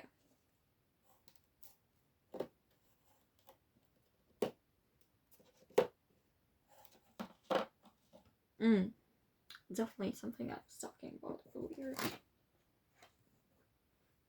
Okay, let's start with the self. Your self is presented with perf. And the perf is all about prophecy, fate, guessing, coincidences, luck, even omens. And you definitely could be discovering what is your true will, where you have to go, where you want to go, but where life is taking you. You'll be realizing who is your true self. And you'll be aligning yourself more with your higher self. You'll be very reliant on yourself. But in the end of the day, this is where life will be taking you. You will be evolving. You'll have an evolution of yourself. And that's fate. You can't cancel that. No matter what you do, you'll go where you have to be.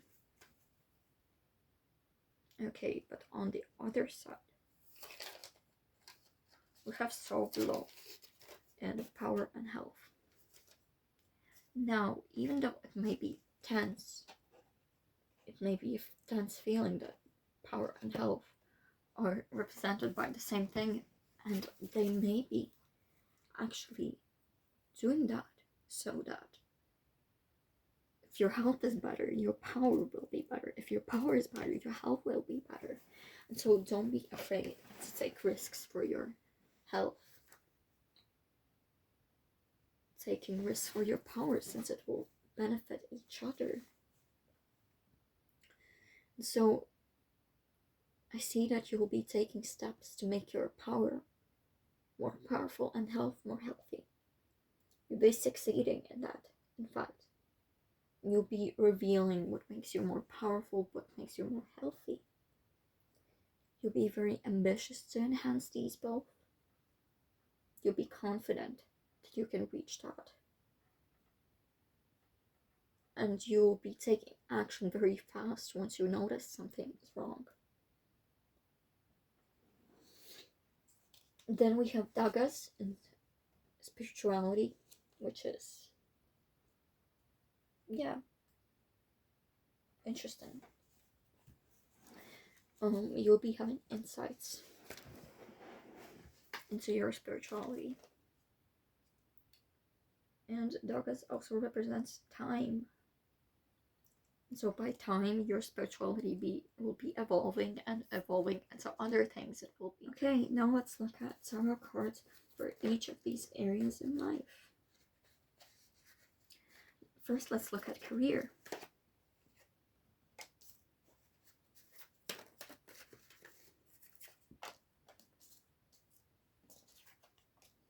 Then love life.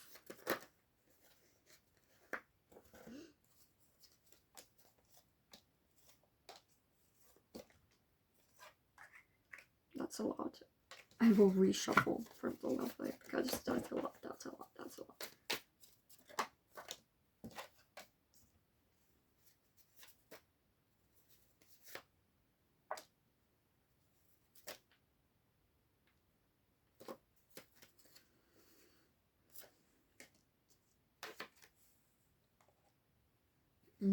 Next, for the health.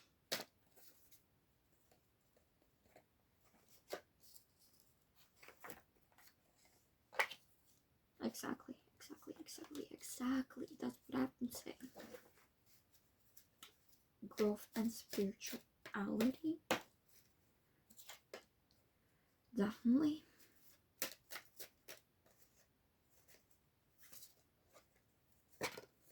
The moon is true of what? For challenges we have.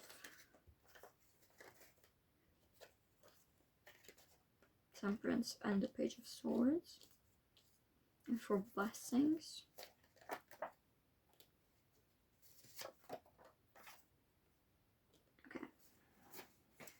So first, the career. Your career, you'll definitely be disappointed in what choices you make in it. You won't feel comforted in it.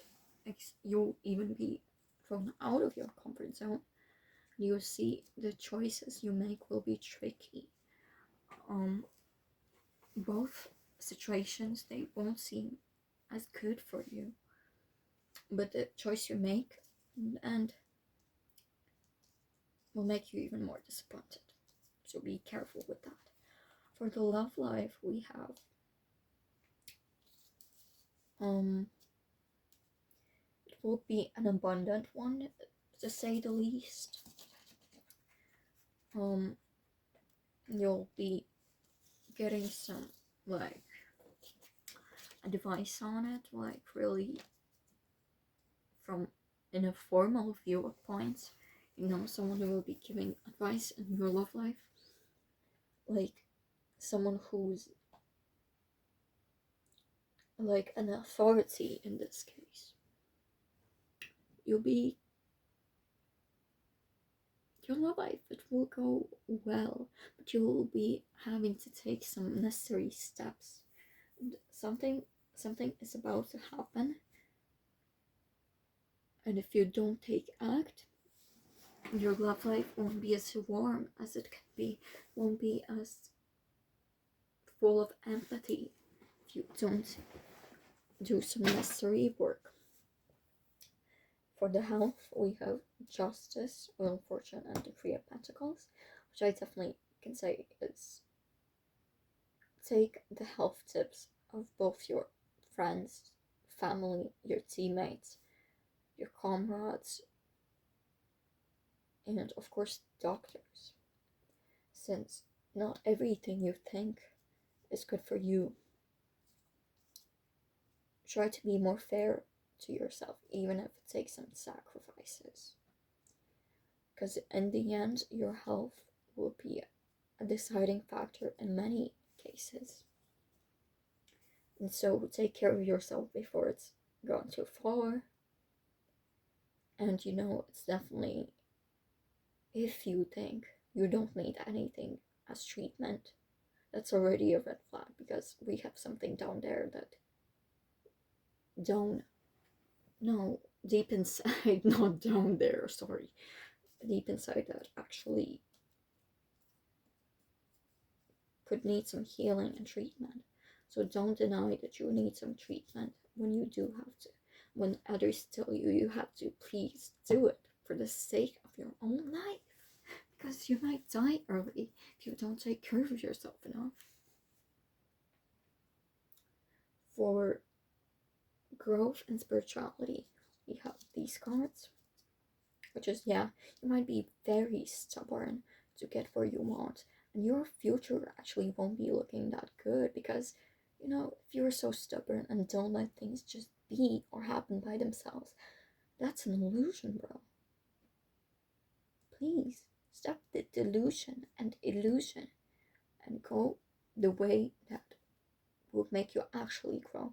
Since the stubbornness, if you don't let anything happen on its own, that will ruin everything, and that will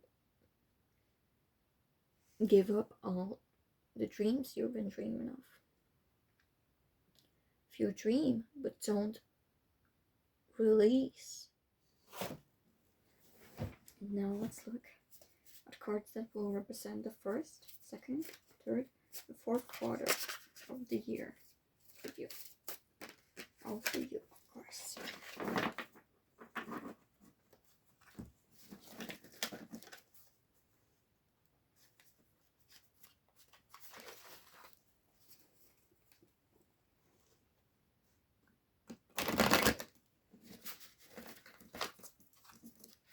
First quarter, Ace of Crystals, Ten of Daggers, and the Ace of Cups. Second quarter,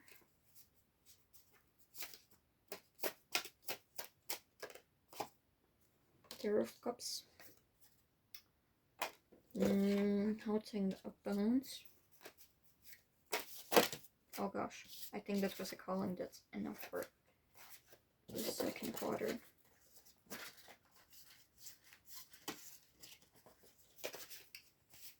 And the third quarter.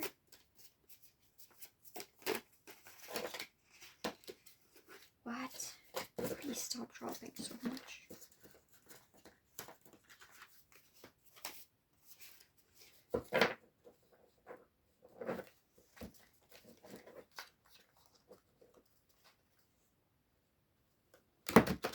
Okay, it doesn't want to shuffle like that, so we've got the Hermit,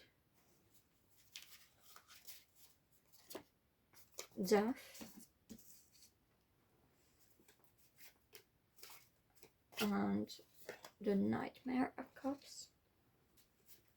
And in the fourth quarter, we've got the Knight of Bones, the Six of Cups.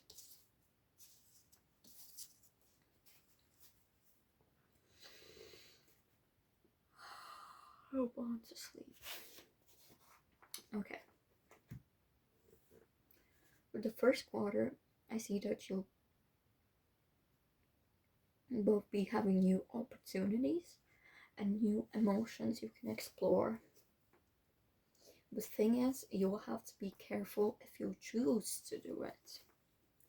If you choose to do the right thing, it will be a task of its own to accept the opportunities, and it's okay to say no. Of course, it's your choice. But these opportunities are for the greater, will both expand you emotionally, spiritually, it will expand your relationships, it will expand your opportunities financially, materially, just opportunities in this life. So the calling is to choose carefully and to move with the flow, to think sharply, but also remember to feel it out and to be grounded.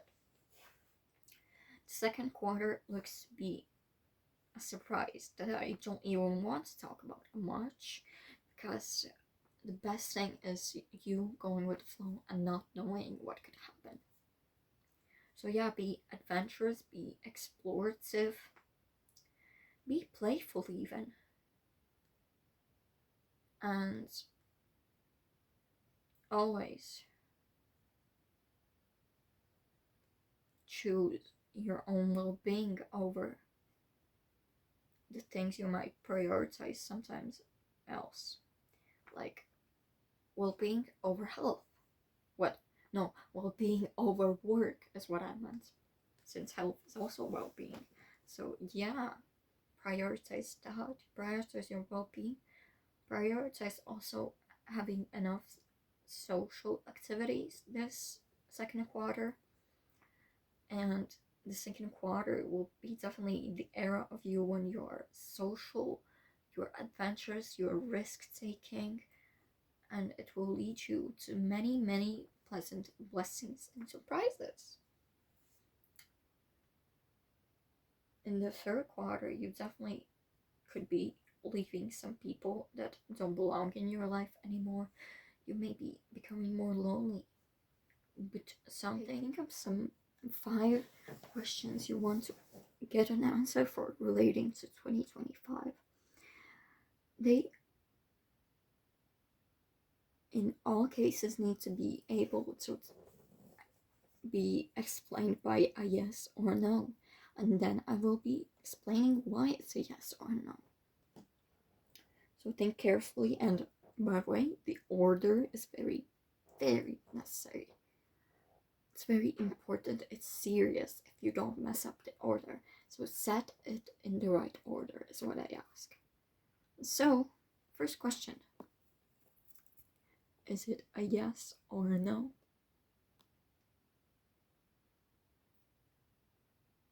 It's a no. Second question. Is it a yes or a no? It's a yes, I think. Yeah, it's a yes. Is it a yes or no? Third question. It's a no. And the fourth question.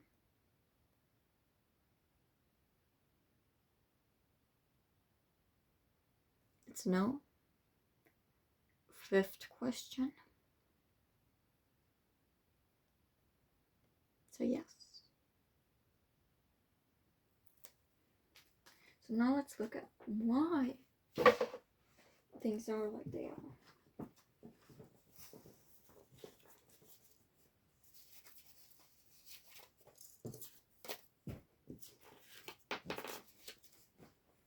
First question, why was it a no?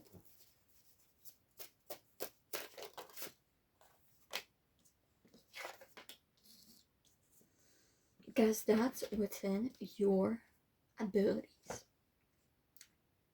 You are empathetic enough. You are leaderous enough. You're confident enough. So you'll be able to do it.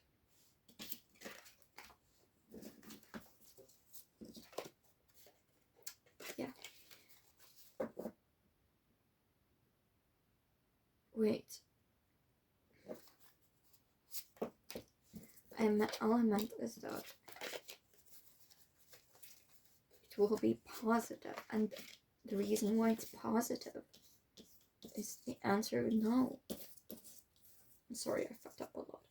And yeah, you're leaders enough, you're empathetic enough, you care, and that's why it's a no. You care for it to not be a no. You want it to be a no deep inside. So it will be successful, it will be positive, but with an answer that is no. So second question is a yes, because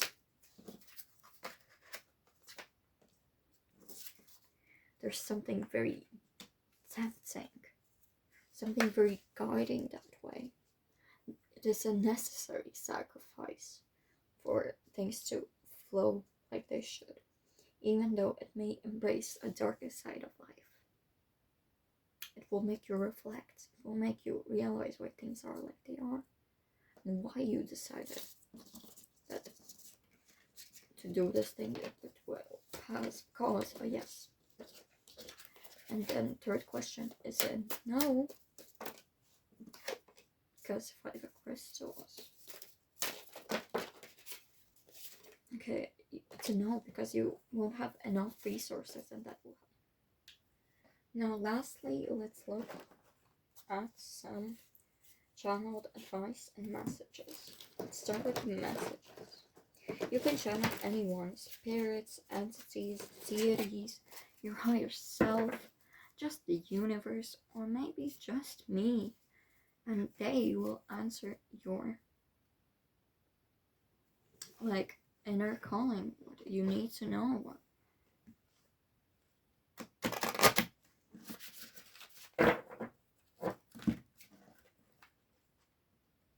Let's the messages.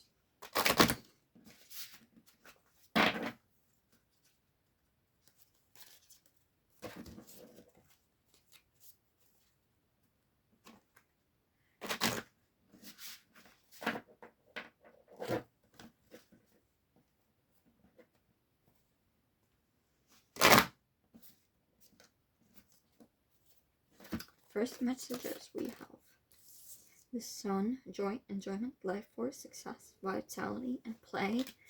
And then we have the Great Mother, surrender to the mystery, fall into her arms. And the last card for the messages we have, come to me, attracting like a rose, receive abundance, desires. Okay, so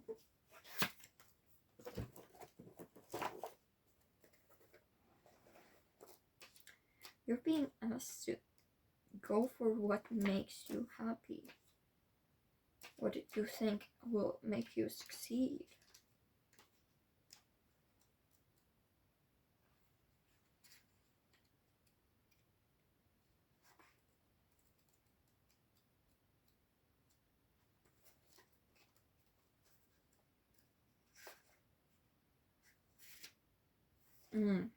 Okay.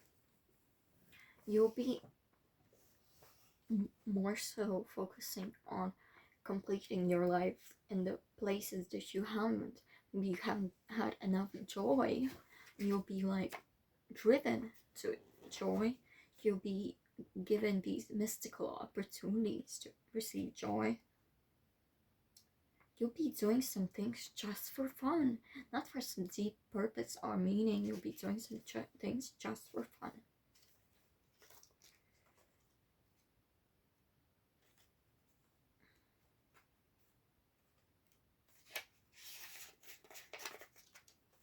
Then we also have come to me, which is, yeah, doing what you desire, and you'll be driven to, even when you're not ready, open yourself up to receive.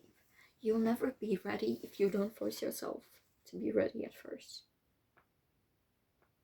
And when you do, you attract like a magnificent flower. Okay, and the Great Mother.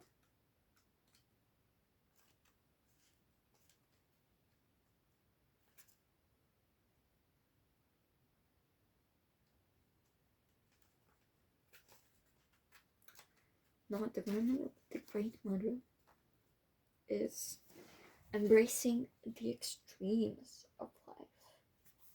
Maybe something is too extreme for you, but sometimes you have to embrace it.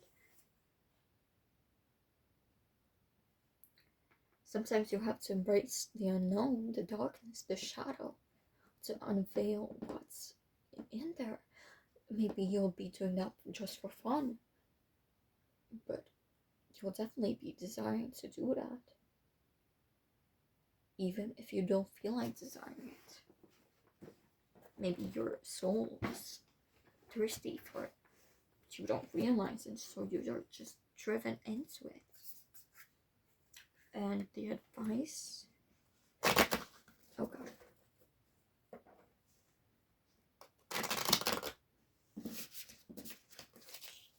first card is last quarter moon in Gemini, clear your mind.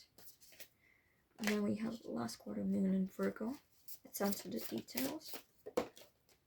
Then another last quarter moon in Aquarius, reflect on your priorities. This happened in the last pile, but they got all new moons, not all last quarters, but you received all last quarters, so there's definitely some things you need to weigh down on. You need to reflect, you need to release and take care of some things to finally embrace something new. So let's go. We have the last quarter moon in, for example, in Gemini. Okay, some advice is clear your mind and realize loving others will flow naturally when you love and accept yourself. So you need to get out of some negative routines you have driven into your life. They mess badly with your manifesting ability. So just do some cleaning, do some shadow work, do some self-care, and just clear up everything, clear your space even. And that will make you feel more positive, even about yourself. Then we have last quarter moon, low power if you chose this wooden peace sign pendant, necklace, or the hedgehog card. This must be your pile. So let's start off with why you may have chosen the hedgehog.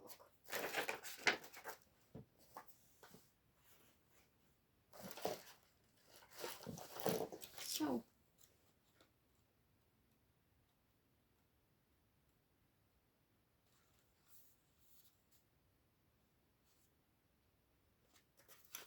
you've been very afraid of causing fights, causing conflict. You've been giving people space, you've been avoiding space, you just want peace. And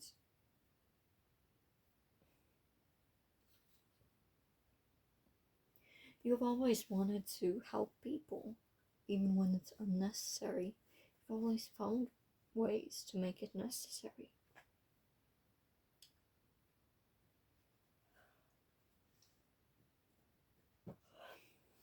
It feels that you sense danger everywhere. And yeah, you always try to find safe spaces, even if it seems impossible. Yes, I switched the candle because that one ended. Okay, so let's start with the reflection of your 2024.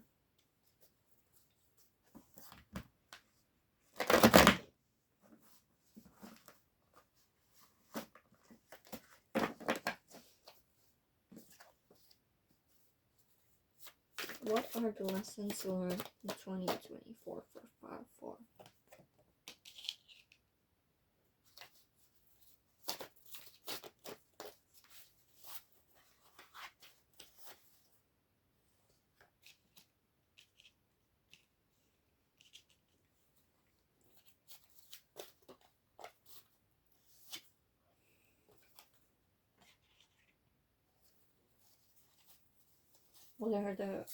What is the unfinished business for 2024?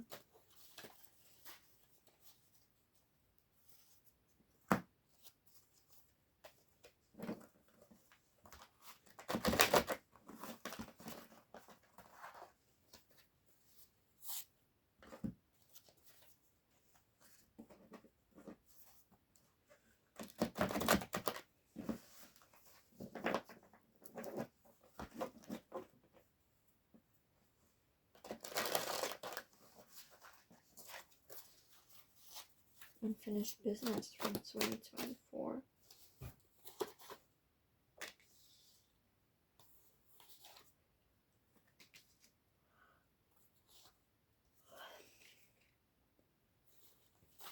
What are the areas of life that preach completion and achievement? I have the Ace of Cups.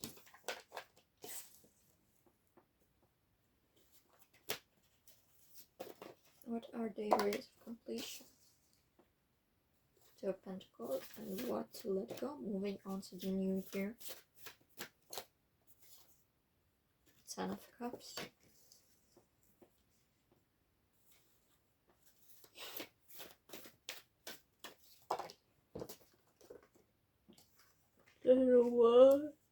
Sorry, I'm sleepy. And gratitude and celebration.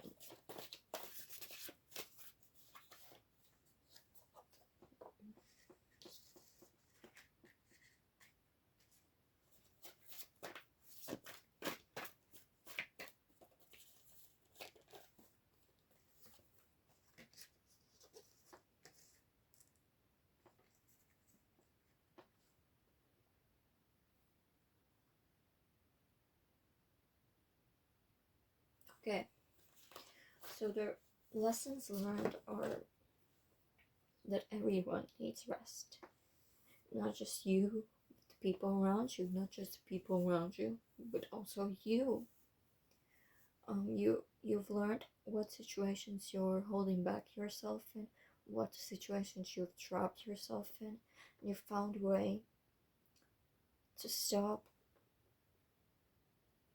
your blockages from blocking you from achieving happiness and positivity. You learn how to relax in a way that doesn't take away your happiness, your energy, your positivity. You found the way that relaxation can actually free you, not restrict you. some unfinished business that you've left in 2024 is that you definitely don't take every intuitive hint as the thing that it's actually hinting at.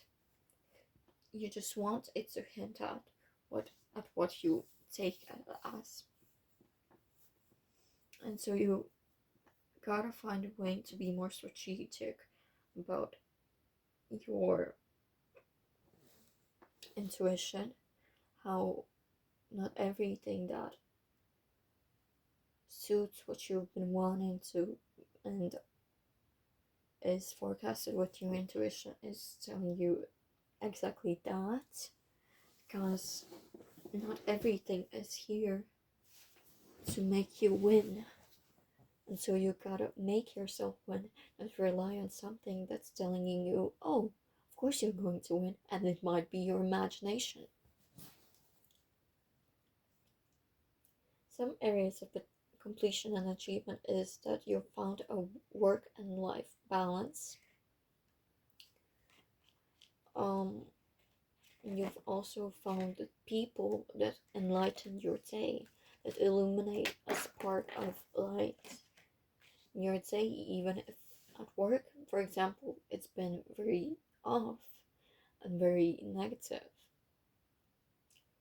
And something to let go moving into the new year is that not everything has to be worked on till the end.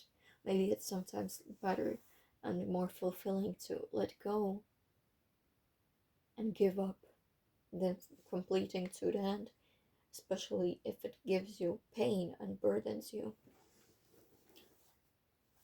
And for gratitude and celebration, you have to realize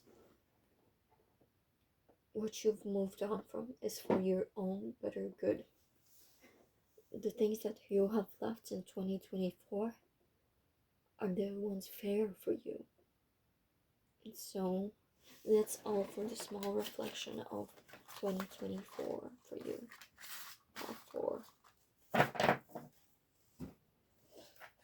Okay, let's move on to the astral dice. So what energies are you entering the year with? First, let's start with the planetary ones. Pluto, then the zodiac, but you're entering the year with Aries, and the house is the element, and the energy most probabilities. Let's look at be specific.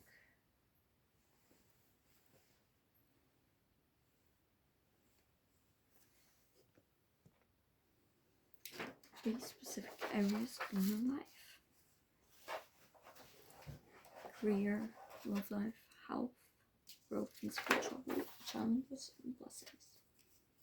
Career first.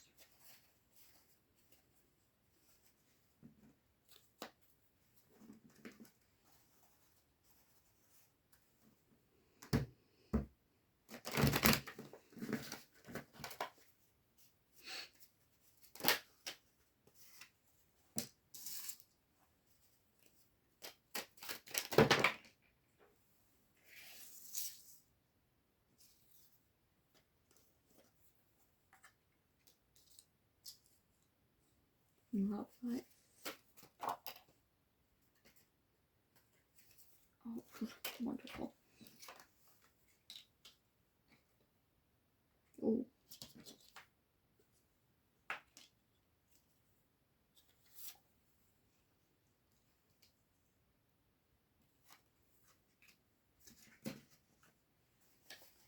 How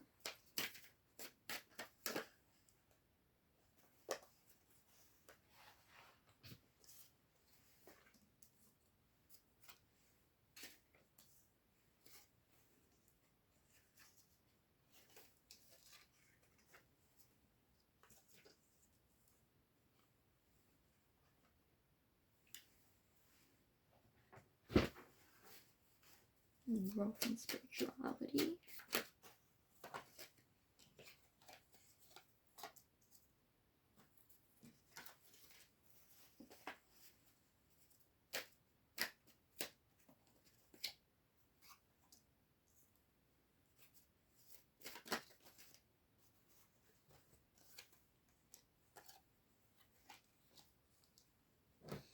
Challenges.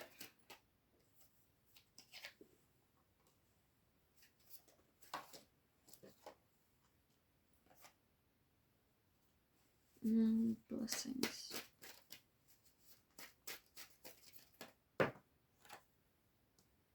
Oh wow.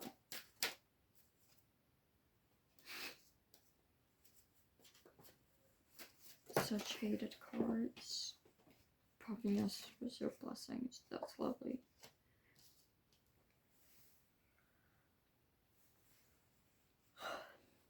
Okay.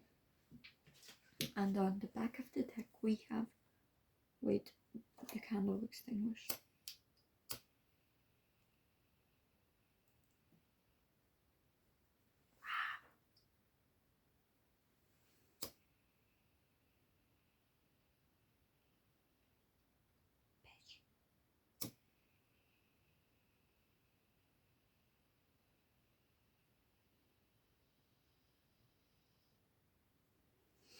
Okay, we might replace it.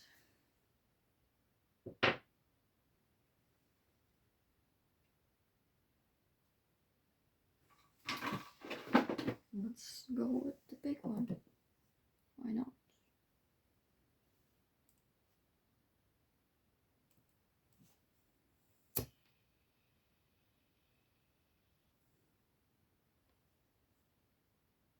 Be straight.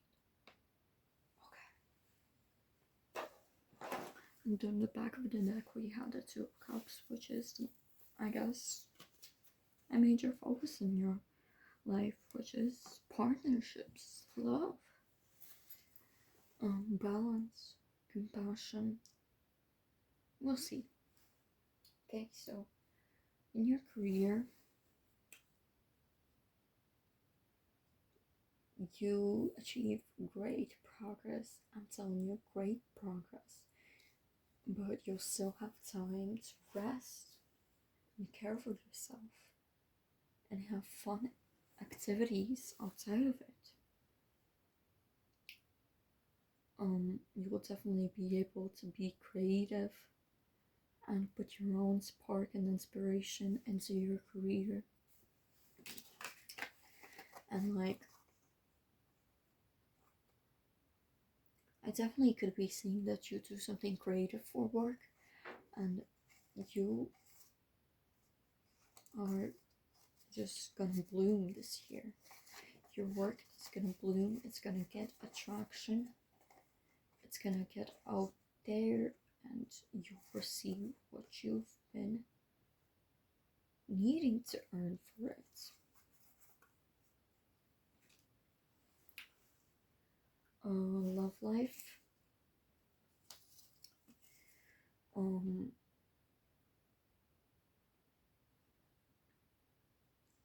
I see that you definitely could be finding someone who both makes you happy but also makes you work on yourself, work on putting the right effort, being more selfless, to quit bad habits. They'll finally be the stepping stone for reaching better, a better lifestyle. They're definitely someone who you should be celebrating about, and I don't know if they're a friend or whatever, but yeah, I would more so say they're a lover who's also your best friend, who helps you climb all those higher mountains. But you definitely will love them, they will love you back, and that's wonderful. no matter if it's just platonic or romantic or even sexual, which the devil, there could be some sexual undertones there, so take that as you will.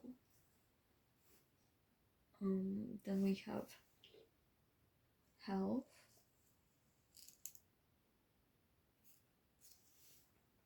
So the biggest struggle regarding health could definitely be your mental health.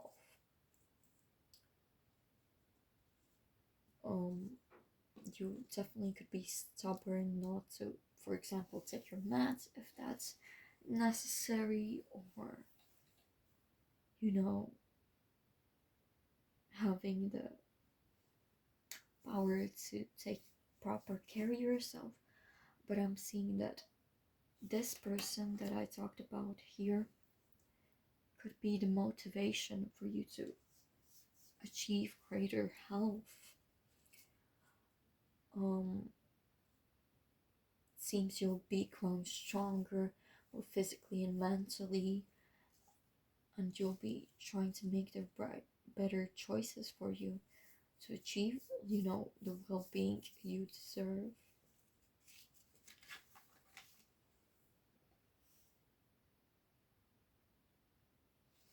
For growth and spirituality, here we have these cards, which is an interesting mix, to say the least.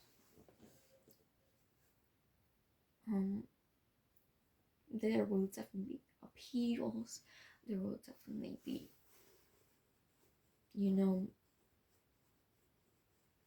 relaxing moments, but I'm seeing that you'll be just so exhausted by all this spiritual shit, by all this growth, that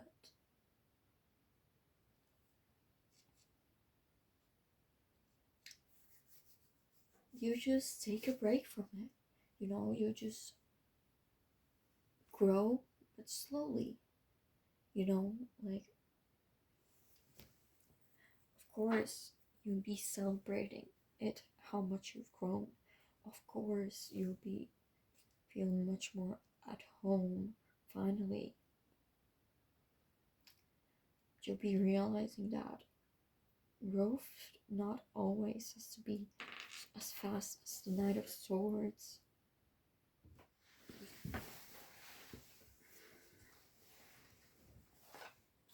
Now let's look at the overviews for the first, second, third, and fourth quarter the year with the macabre tarot. What the fuck is with my language? I'm speaking like. Okay, sorry.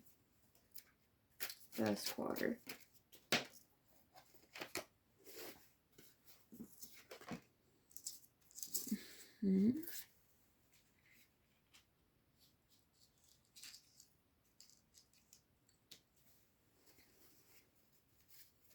Second.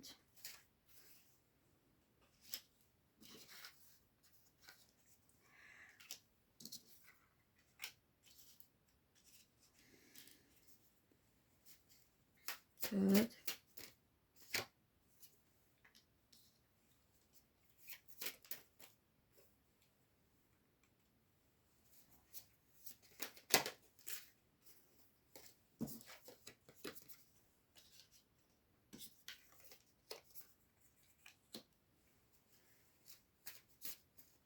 And fourth.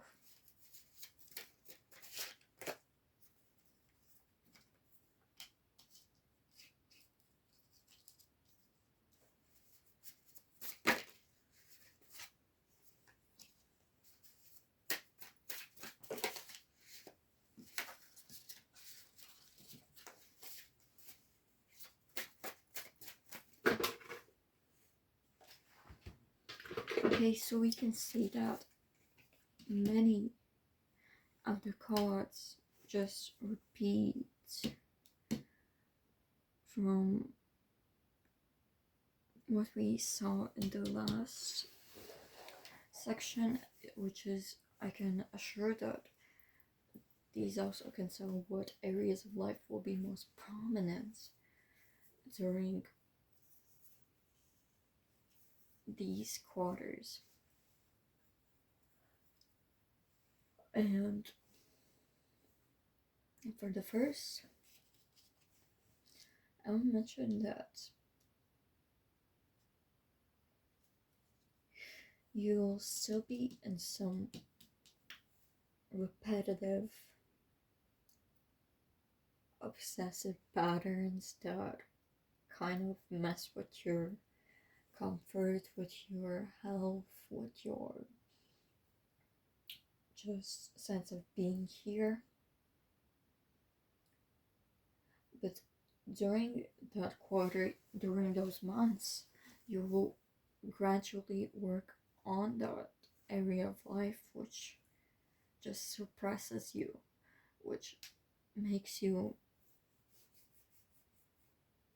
feel like you're stuck or trapped in some situations. That make you feel like you're just unknown, literally stuck somewhere.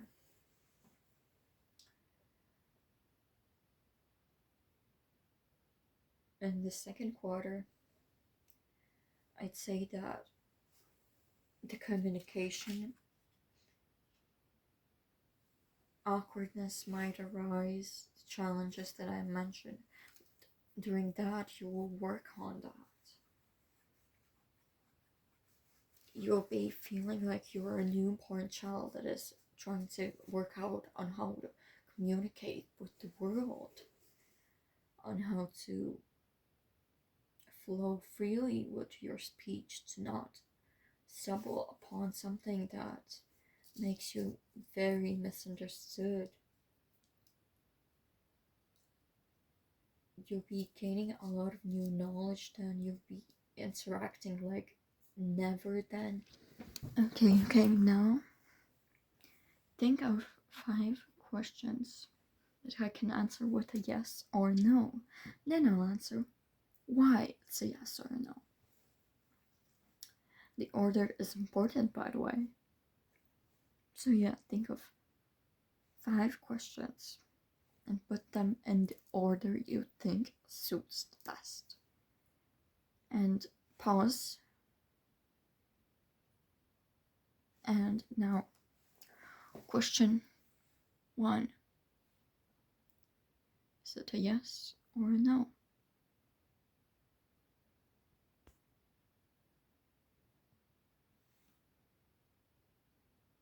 It's a no. Question 2. Is it a yes or a no?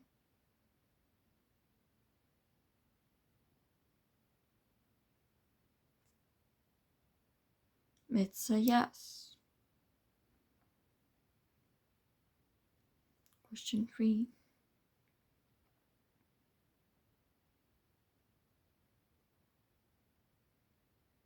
This is also a yes. Question 4.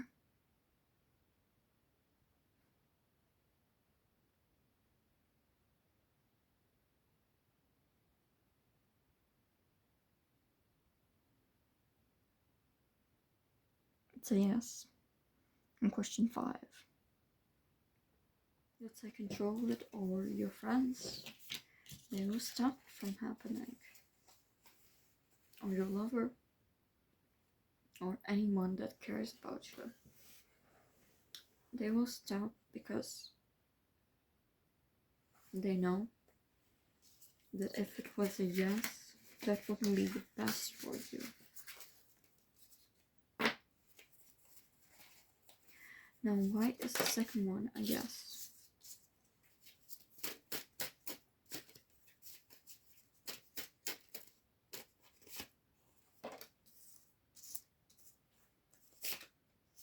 Because there are many ways it could go down. All of them lead to a path. There was a yes since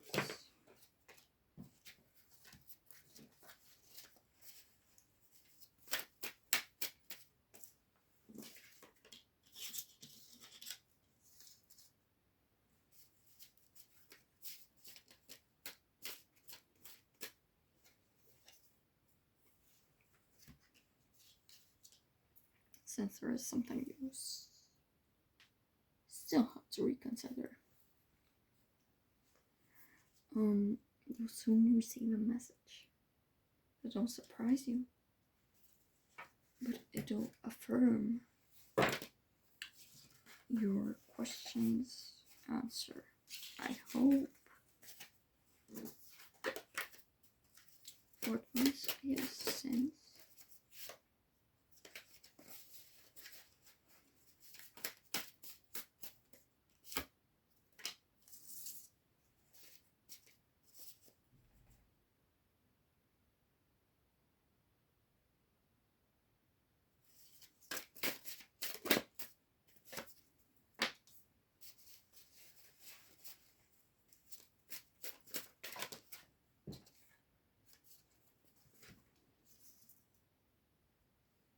Since this will definitely enhance your knowledge, bring more harmony into your life, and expand what you've been meant to have, will bring positive changes into your future. And finally, fifth one's a yes,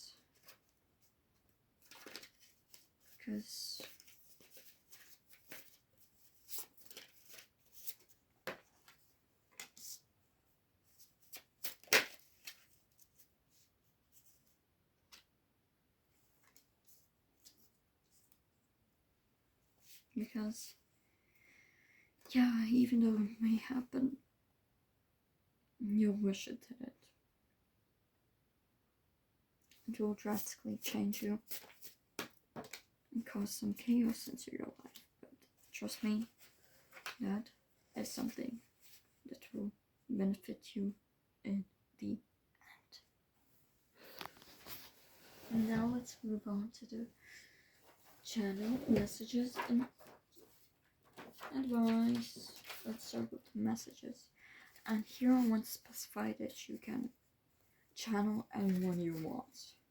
Like deity, an entity, a spirit guide, your higher self, your intuition to guide me, whatever.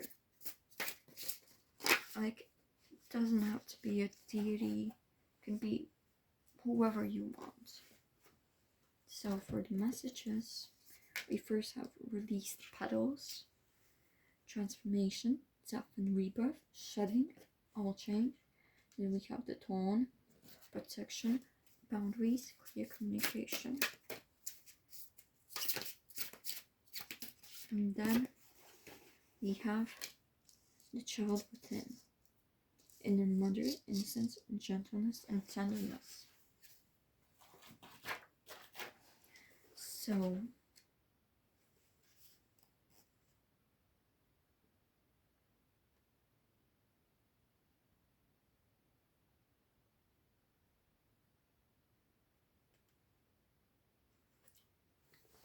So there's a message. Everything that you do, it will change you forever. There are consequences to everything.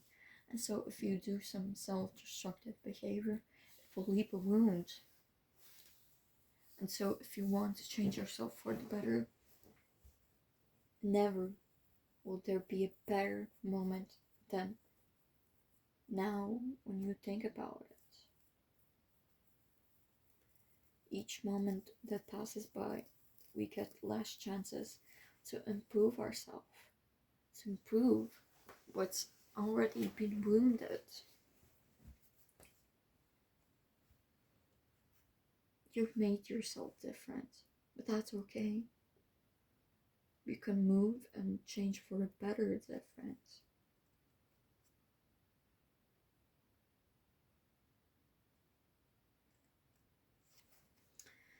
And the tone, sometimes you have to establish those boundaries. You cannot just let everyone take advantage of you. You might be a selfless motive, or you describe yourself as. to really tell yourself, do you really want to be taken advantage of all your life? Or do you want to be respected, nurtured? You are vulnerable. You are vulnerable, but you can set a stone wall so nothing can impact you negatively. You can open the door when it's needed, but when you don't want to, of course, set that boundary, bitch. Lastly, the child within.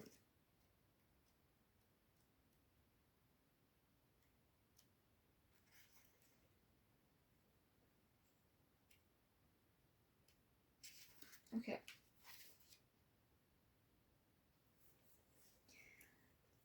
I can definitely sense, even by looking at this card, that you, on the inside, you've been wounded ever since the start. Everything that has ever gone past you has left an impact. And now you're not someone who you'd want to be some years ago. But what would you do to make that inner child happy again? What do you want to be? What would be your biggest dream? Your most silly and just unserious dream? What holds you back from it? Yeah, of course you can be a unicorn. I'm sorry, you can't. But you can do everything to embody that feeling. You can do anything that will make you feel like the same that you would feel like a fucking unicorn, for example. And so, let's move on to the advice. Let's just not talk nonsense about unicorns.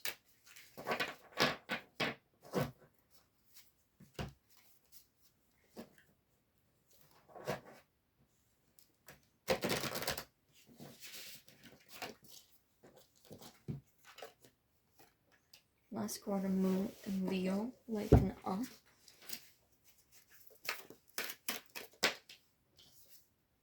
First quarter moon in Gemini, speak your world into being.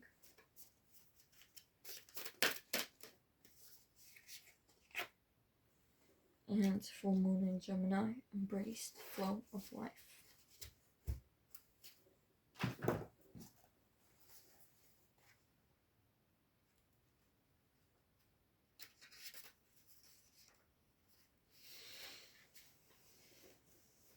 Okay. Can I ask you a question? Do you love yourself? Do you feel loved? Okay, if you don't love yourself, it's natural that you won't be able to experience how this to be loved. You won't understand it because you don't love yourself. You don't understand how it feels to be loved, at least by your own self. I think everyone lights up when we hear something from a person we love that validates their love for you.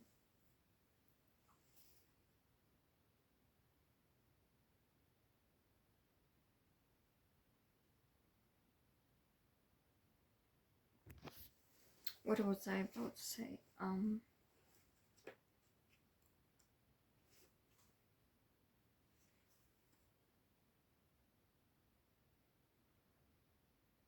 You can always feel how the outcome is gonna be when you try to do something.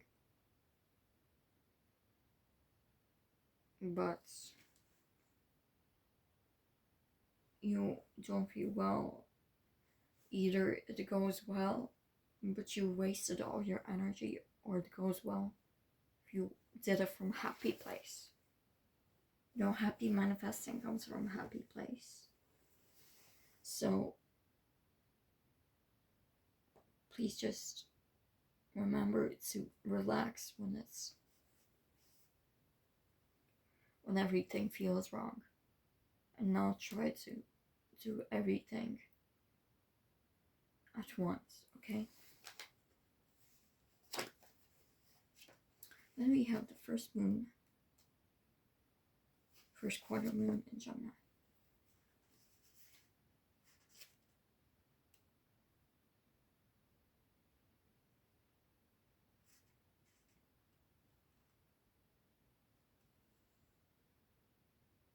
Okay.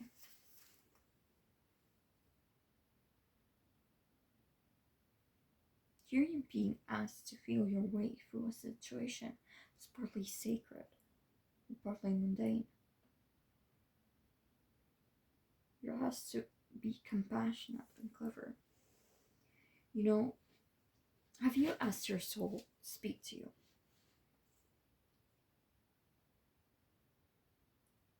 Yeah, of course you've had desires, but that's what you desire.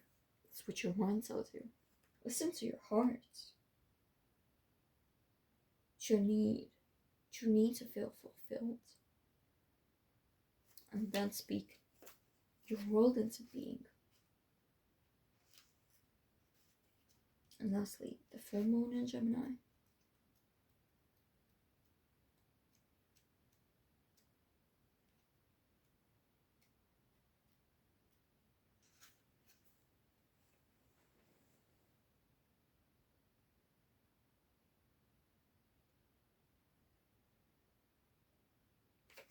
So,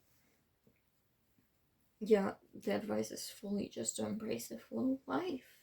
You know, it's important to accept where you are so you can move where you want to be. And, you know, you need to strike a balance between talking rings around people, seeing what they have to teach you. You know, hello, Path 5. You're the last pile. And you know what? New Year's has already passed, so I hope this isn't coming out way too late. But I'm not giving up. That's just who I am. And so if you chose this hairpin with the pearl and its golden, beautiful metallic shine, and the hair with transformation, this must be your pile 5. So if anything doesn't resonate here, be sure to think critically and just realize if this truly isn't your pile, you can always pick another one. But if any of these 5 don't resonate with you, then I'm sorry, this isn't your reading. There's tons of readings out there, so I hope you find the right one for you. So, if you chose the hair, I hope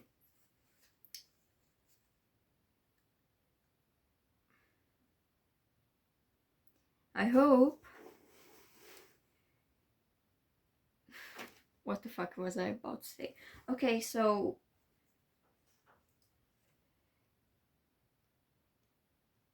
yeah,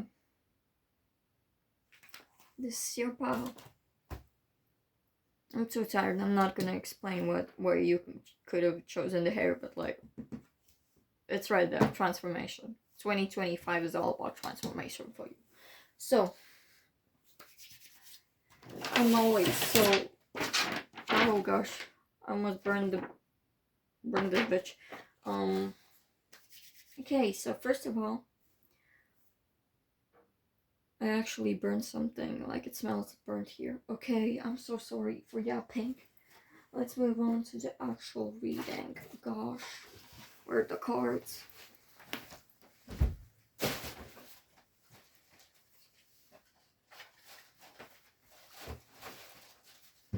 So first let's reflect on the year of 2024. Okay. First let's look at lessons learned. Ace of Cups and the Six of Wands.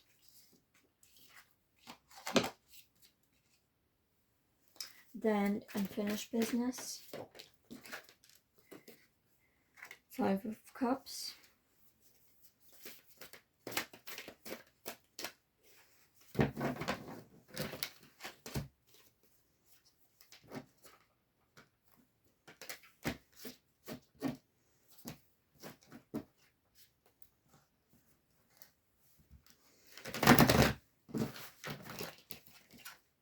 And the Seven of Cups. Ah! I'm sorry. I'm just like that at the last piles always. Areas of completion and achievement. King of Swords and the King of Wands. Classy. What's a let go? Moving on to the new year, which has already been set. The Star. The Fool. And gratitude and celebration.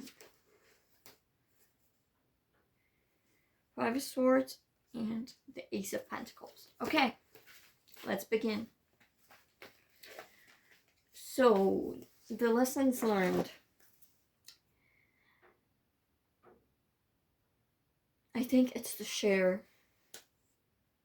It's to share your success, share your stories, and how they might embark a spark inside of everyone who hears them. You're a successful person, and you learned that feeling it, feeling the moment, is exactly what you always need in those cases. So, yeah, it takes a long journey to go where you went, but the lesson learned is that it's possible. And you can encourage everyone that it's possible. So, unfinished business, we have the Five of Cups and the Seven of Cups. There's still some grief and disappointment you haven't let go of. I'd say there's still some areas of your life that you've kind of gone into the wrong territories, to say the least. Like, you've got so many choices in front of you, I get that. But somewhere you have just went into false beliefs. And that you have to discover. You have to find that hope and find that place,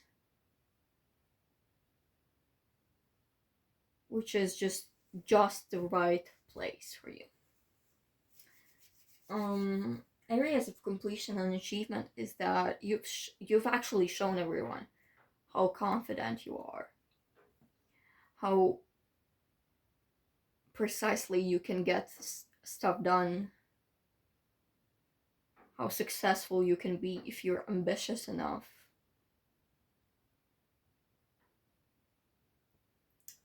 And that is, yeah, you've proven your worth, pile 5. In 2024, you've proven your worth. And so you've achieved being like a kind of an inspiration, a leader, but also a teacher, a mentor.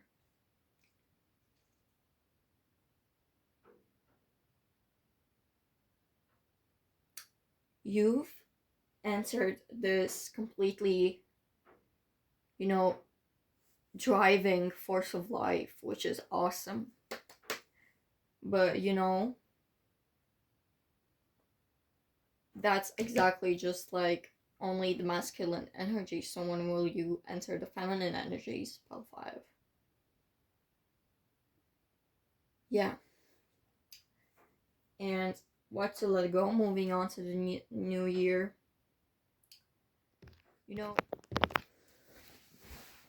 So now let's look at the astro dice. Start with the planets.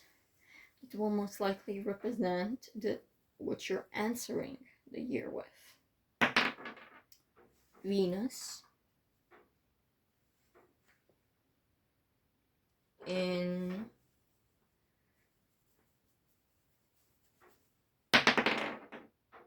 Aries.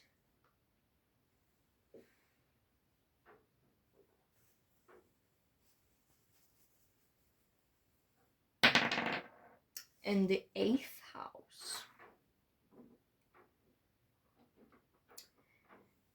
And the placements you'll most likely be resonating the most with throughout the year are Pluto,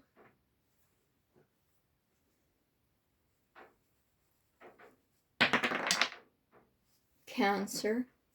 I love how it literally says 69 on the Cancer. Like, okay, I won't judge the astrological glyphs, but 69. And in what house? Not the 69th. In the 8th too. And this rolled up the 12th, which I'll keep in mind actually. It's still in the 8th.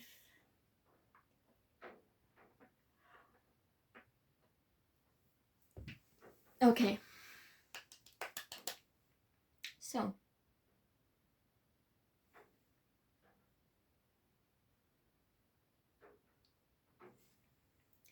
you're answering this year with this like passionate drive to succeed in your creative endeavors, in your relationships, in your love life. You've been really transforming in that sense,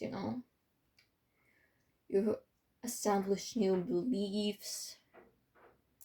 You let go of blockages.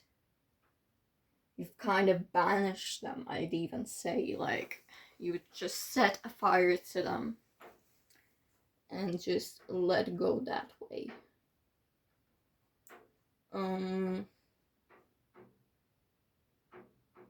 This could seem like a very, vital energy. Something quite sexual, I'd even say. Not for everyone. This could just be the passionate Aries residing Venus, which soon it will, a few months in. And yeah. So the energy you'll be experiencing the most throughout the year will be Pluto's in 8th house, which is literally the house which Pluto is most powerful in. It's like literally Pluto's house, but it's in Cancer. Cancer isn't really a Plutonian sign, or it's not even really comfortable in the 8th house, but this will create like this smooth and spiritual insight into your transformation. You're literally destroying old beliefs. You're destroying others' perceptions of you and transforming into something newer and more advanced. But it's so subtle. Sorry, I'm playing with this hair clip. It's just so fun. It's so subtle, but it's so emotionally felt. This will be an emotional year full of ups and downs, emotion and demotion, slow and fast. Everything will just be so moody. Okay, so we've got the Savlo between career, hopes, blessings, finances. And you know, yeah, a big blessing is gonna be your career and the abundance it brings. You'll be full of hopes for success, full of hopes for something greater, for big profit, revelation on how to make your career and finances grow. You'll be hella ambitious. High hopes all over your head. You'll be confident that you have the abilities. And yes, your hopes won't be false hopes. They'll be just prophecies, I guess. What else can I say? Then we also have Isa's kind of between change, goals, blessings, and finances, but I'll interpret it as change and goals. So you'll preserve the same goals and the same direction towards change. You know, it won't be stagnancy and like as if you aren't moving on, but you'll have the same goals, the same aspirations. You won't be headed out of that direction. And also having answers between change and goals. Yes, you'll be very sure what you want to achieve. And yeah, one of your goals will be knowledge and how to communicate that knowledge to inspire, to reason out with people. Your goal is to have an impact with your word power and to transform, which is an ever-growing goal and direction, you know. Then we have Fehu between love, relationships, discovery, and home. So, you know, you'll definitely be expanding your relationship circle and more things will start to feel like home. You'll be ambitious to discover new people, to expand the current relationships you're in, not just romantic. Of course, I'm not telling y'all that y'all are all poly, but I mean like also platonic and familiar relationships. You'll definitely be in social success and your friends just will feel like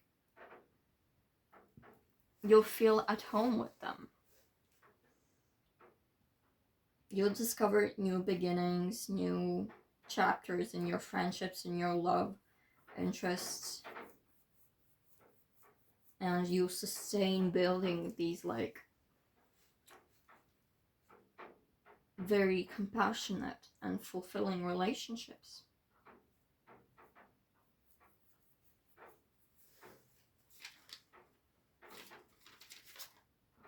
Then we have Yera and spirituality and fears. You'll kind of be, your fears, they will be very cyclical, very circular. Like, I would say this could be like, once a milestone once you reach a milestone, you're afraid of the same things again. Like, for example, I'll provide a personal example. Last year, I got a crazy schizo attack when on New Year's exactly, I drank too much caffeine and I didn't drink my meds, and so I had such a crazy experience that lasted me an impact for months, and I was afraid the same is gonna happen to this year, but it didn't. And you know, that is why grounding will be so important for you, and it will be for me too. So be patient. Your spirituality won't evolve so easily. You're afraid that you aren't evolving as a spiritual being, but you are every second. Every year you've achieved so much greater.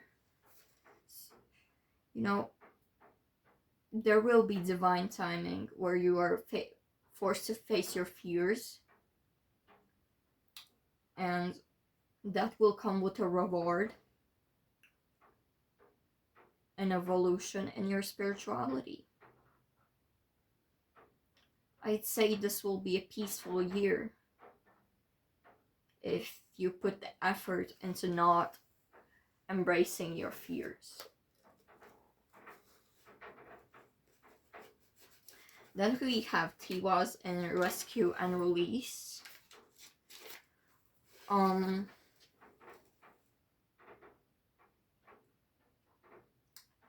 You'll definitely reach a bigger level of independence this year. And you'll find that you don't need anyone to rescue you for you to reach justice. No sacrifice is needed because you're a warrior of yourself. You can put order by your own hands.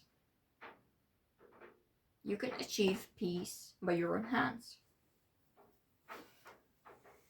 And what will rescue you is the loyalty to independence. Okay, next we've got...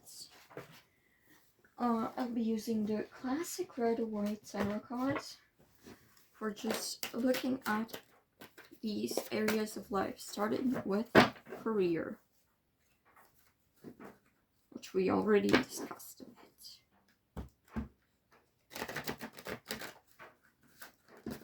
Okay.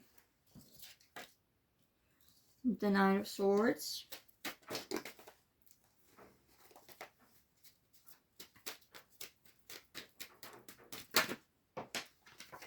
The Fool and Strength.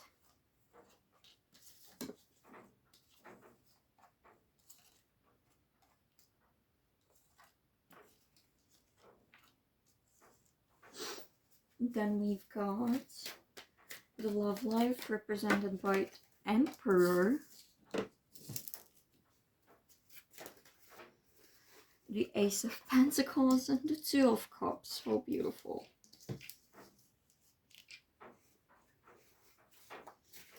The Two of Cups is my favorite card, by the way. Just saying.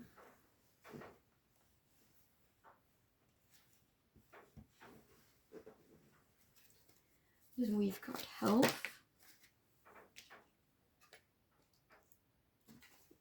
Represented by the Nine of Wands, the Queen of Wands, and the Empress. Then we've got Growth and Spirituality represented by Death.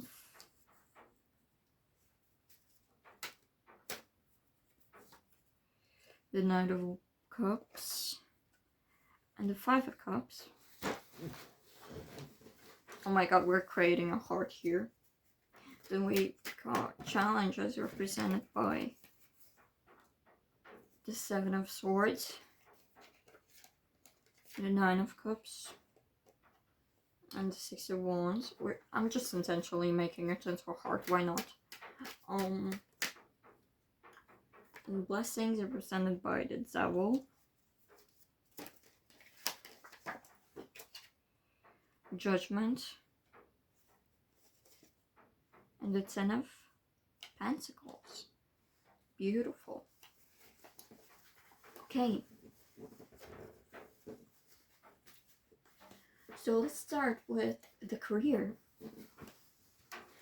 So you'll be doing very, very spontaneous choices regarding career. Not every person would do that. Not even every brave person would do that. But you've got the strength to do it. You've got the energy to do it. You've got the ambition to do it. You've got the drive to do it. You've got the agility to do it. So why don't do it?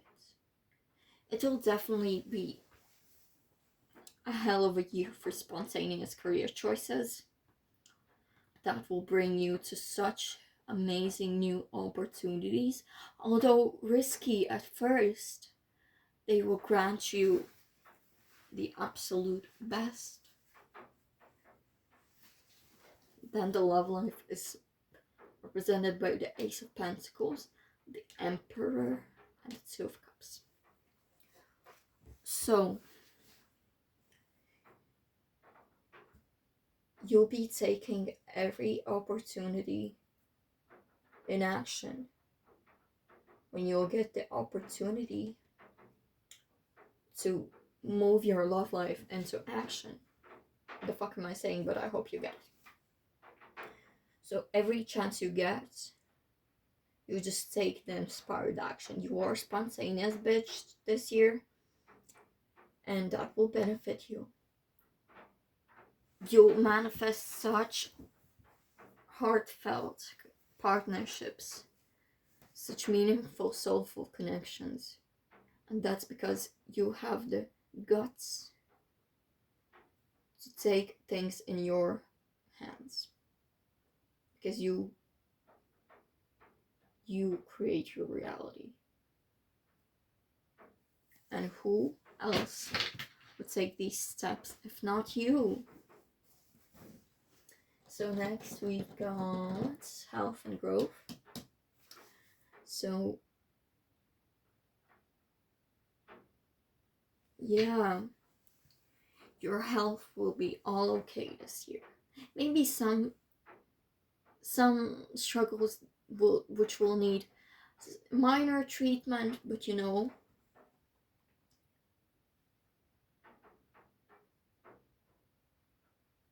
your health will be in the best shape it can be, for you at least. You'll be full of energy, you'll sleep well, you will procrastinate very little. And you know, I love how the Empress is here.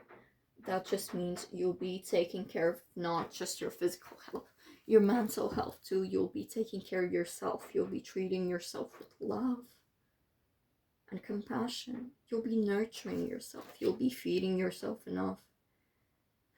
And yeah, you won't resist desire. Only healthy desire, of course, but yeah. For growth and spirituality, what do I say? Hell of a metamorphosis. You'll definitely be receiving many visionary messages. It could disappoint you, which could put you in grief, which could illusion you, which could, what? But don't be afraid. There will always be a chance for hope, and to take steps, the necessary steps to get things in place. There will be warnings as prophecies, but you can end. Okay, let's now look at the overviews within the Macabre Tarot. First quarter, second quarter, third quarter, and fourth quarter. Just a few cards for each quarter, so you get the general overview for the seasons.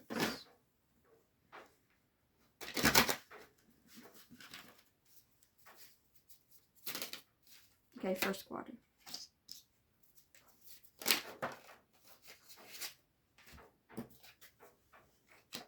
We have the King of Swords, Judgment, Queen of Pentacles, King of Wands for the second quarter. We've got the Star, the Magician,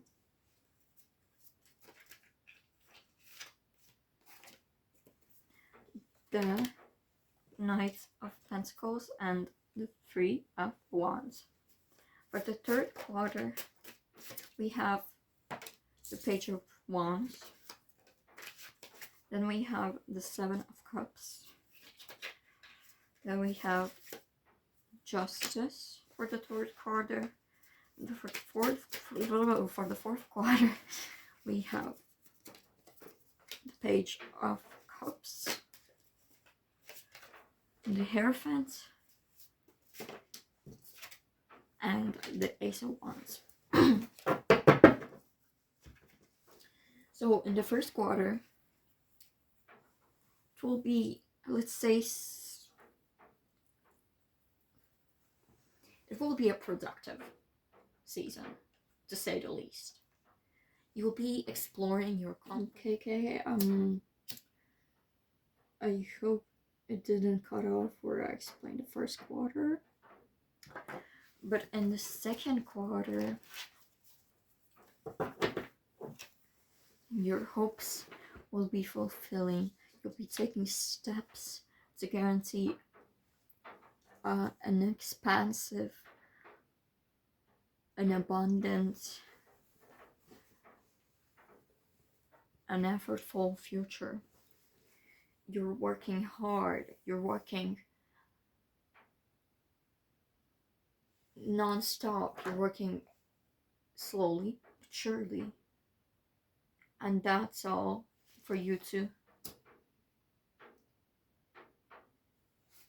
fulfill your dreams. And so your ambitions will be heightened, and at the second quarter of the year, you'll definitely be feeling like everything is going your way, that every step you take is towards a greater future. And I believe that to be true. So yeah, in the third quarter, you'll be very adventurous, but it'll be hard to know where exactly to go. But trust me, what is fair for you will come to you. What will come to you, you're the one who has to decide whether or not you will embrace it. You know, for this quarter, I suggest choosing the most fun sounding, the most spontaneous, the most adventurous options you get. Because this is the time you can just relax and have fun while your manifestations literally just come into your life. And then the fourth quarter, much more pleasant surprises will come to you.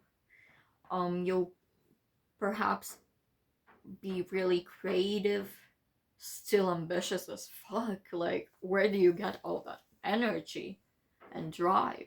Like, you'll be embracing some new creative projects. You'll be passionately like yapping. Okay, so now think up exactly 5 questions. It's okay if less, then just listen until your last one. And so yeah, I need you to think up of 5 questions that you can answer with yes or no. any regarding 2025. And so, yeah, the order is very, very, very important. So, may we start? I hope you chose the right order because that can mess up everything. But yeah, I'll trust you and I'll ask about the first question. Is the first question yes or no? It's a no. Is the second question a yes or a no?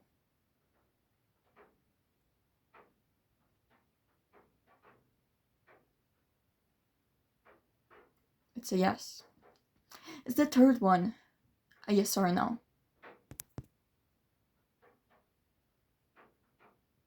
It's a no.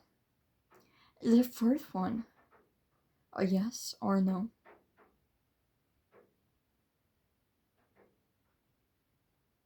It's a yes. And is the fifth one a yes or a no?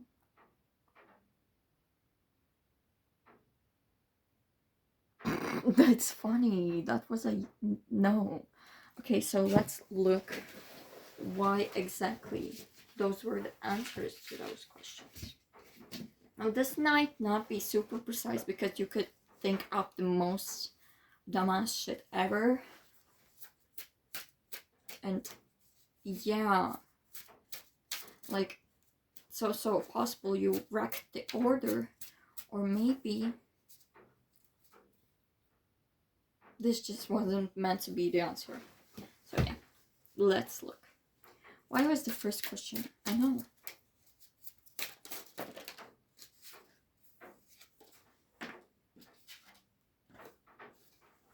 Because you're a diehard achiever. Mistakes, they're inevitable. So don't be angry at yourself for them. Take care of yourself and accept any outcome. Why was the second question a yes?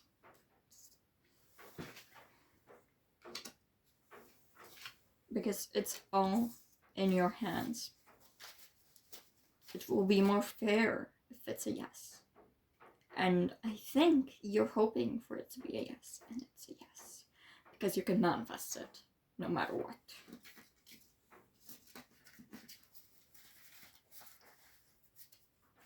Is the third question I get right? Why was the third question a no?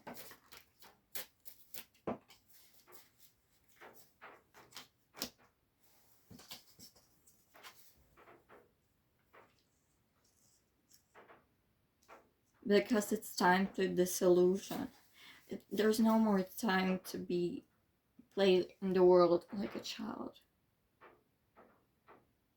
Accept what is near. Accept what is known. And you can imagine. But this time it's a no.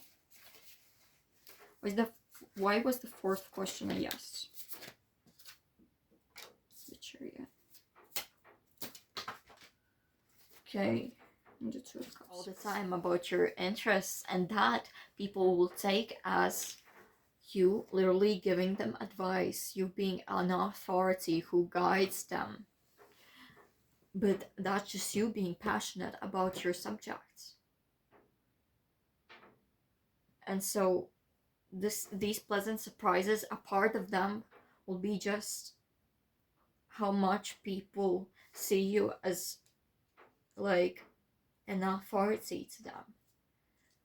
How much your passions cost, how much your passions are actually worth.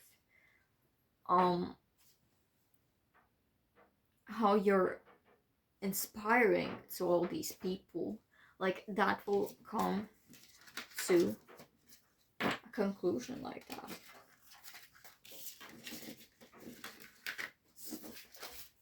lastly, let's look at the overviews for 2025.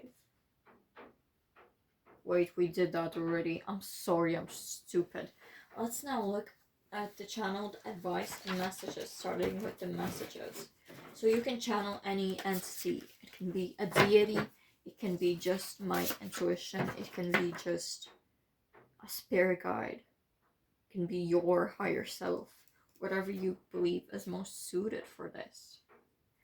And okay, let's start with the messages with the Rose Oracle.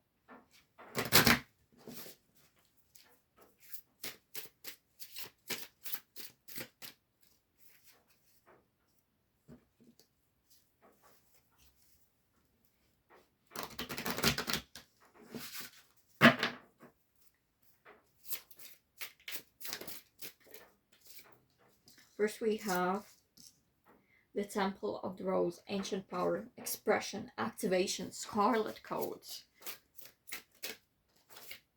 Then we have Come to Me, Attracting like a Rose, Receive Abundance, Desires.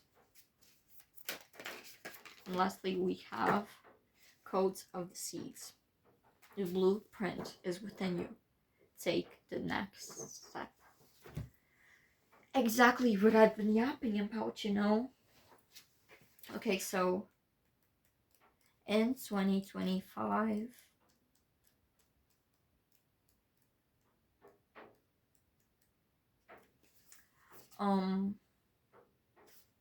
you'll call back your power.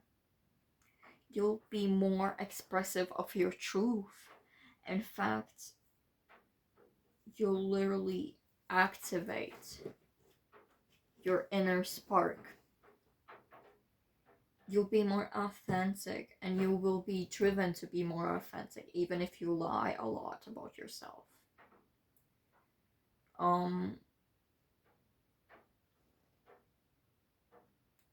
You know, your wisdom, your expression, they will finally not have to be suppressed. You won't be silenced. You won't be dismissed and disrespected. Sharing your voice is important, so continue doing that. Then we have the Come to Me card.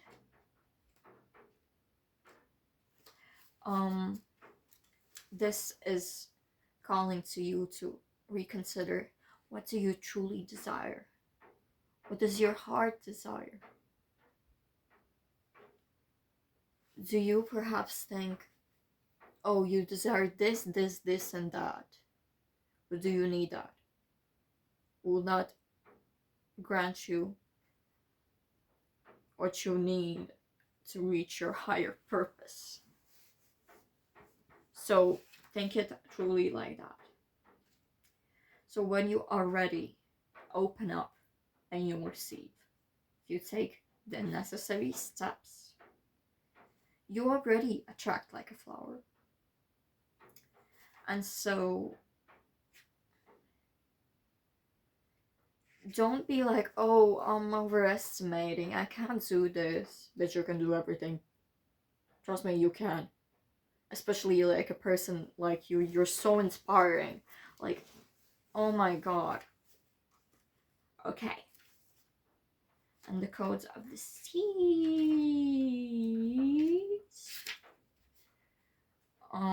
Yeah, exactly. You're asked to do what your soul calls you to do.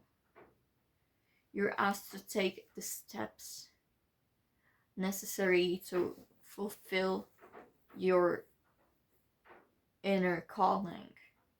You know, your desires won't fulfill if you just sit there. You have to take steps. You have to plan it out.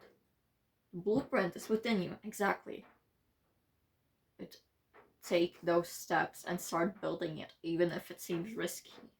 There's no other way to discover what is coded in the seeds rather than to explore it, rather than to take steps towards it. So, yeah.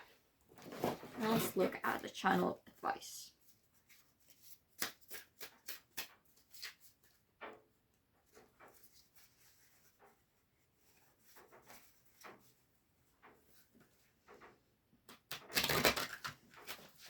You're a pile who I connect with easily.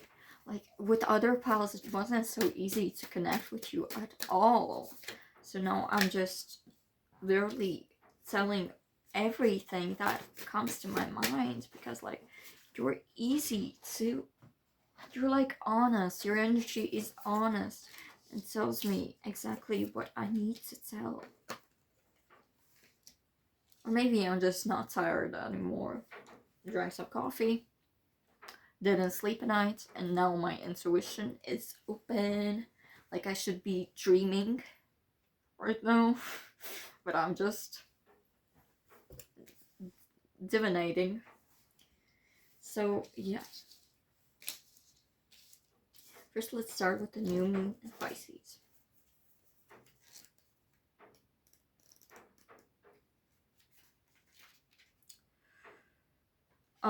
This card is a six, especially a good sign for matters related to spirituality. If you're trying to contact other realms, it's the perfect time to do that, even if it's not Samhain, you know, like so close to it, you can do everything and you can contact it. Just it will take a bit more, but you can do it. Um, it's also a good time to deal with your fears, to step out of your comfort zone. So let 2025 be a year of adventure. Just step outside the comfort zone, embrace your fears, and just go within your deepest, darkest fears, explore them, and heal the wounds.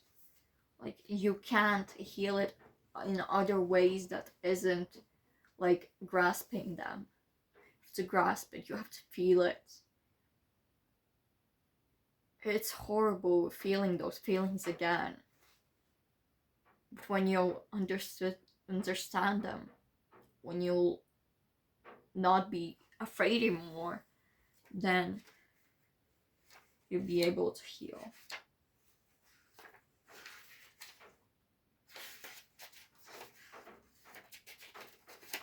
Okay, so we have the last quarter moon in Virgo.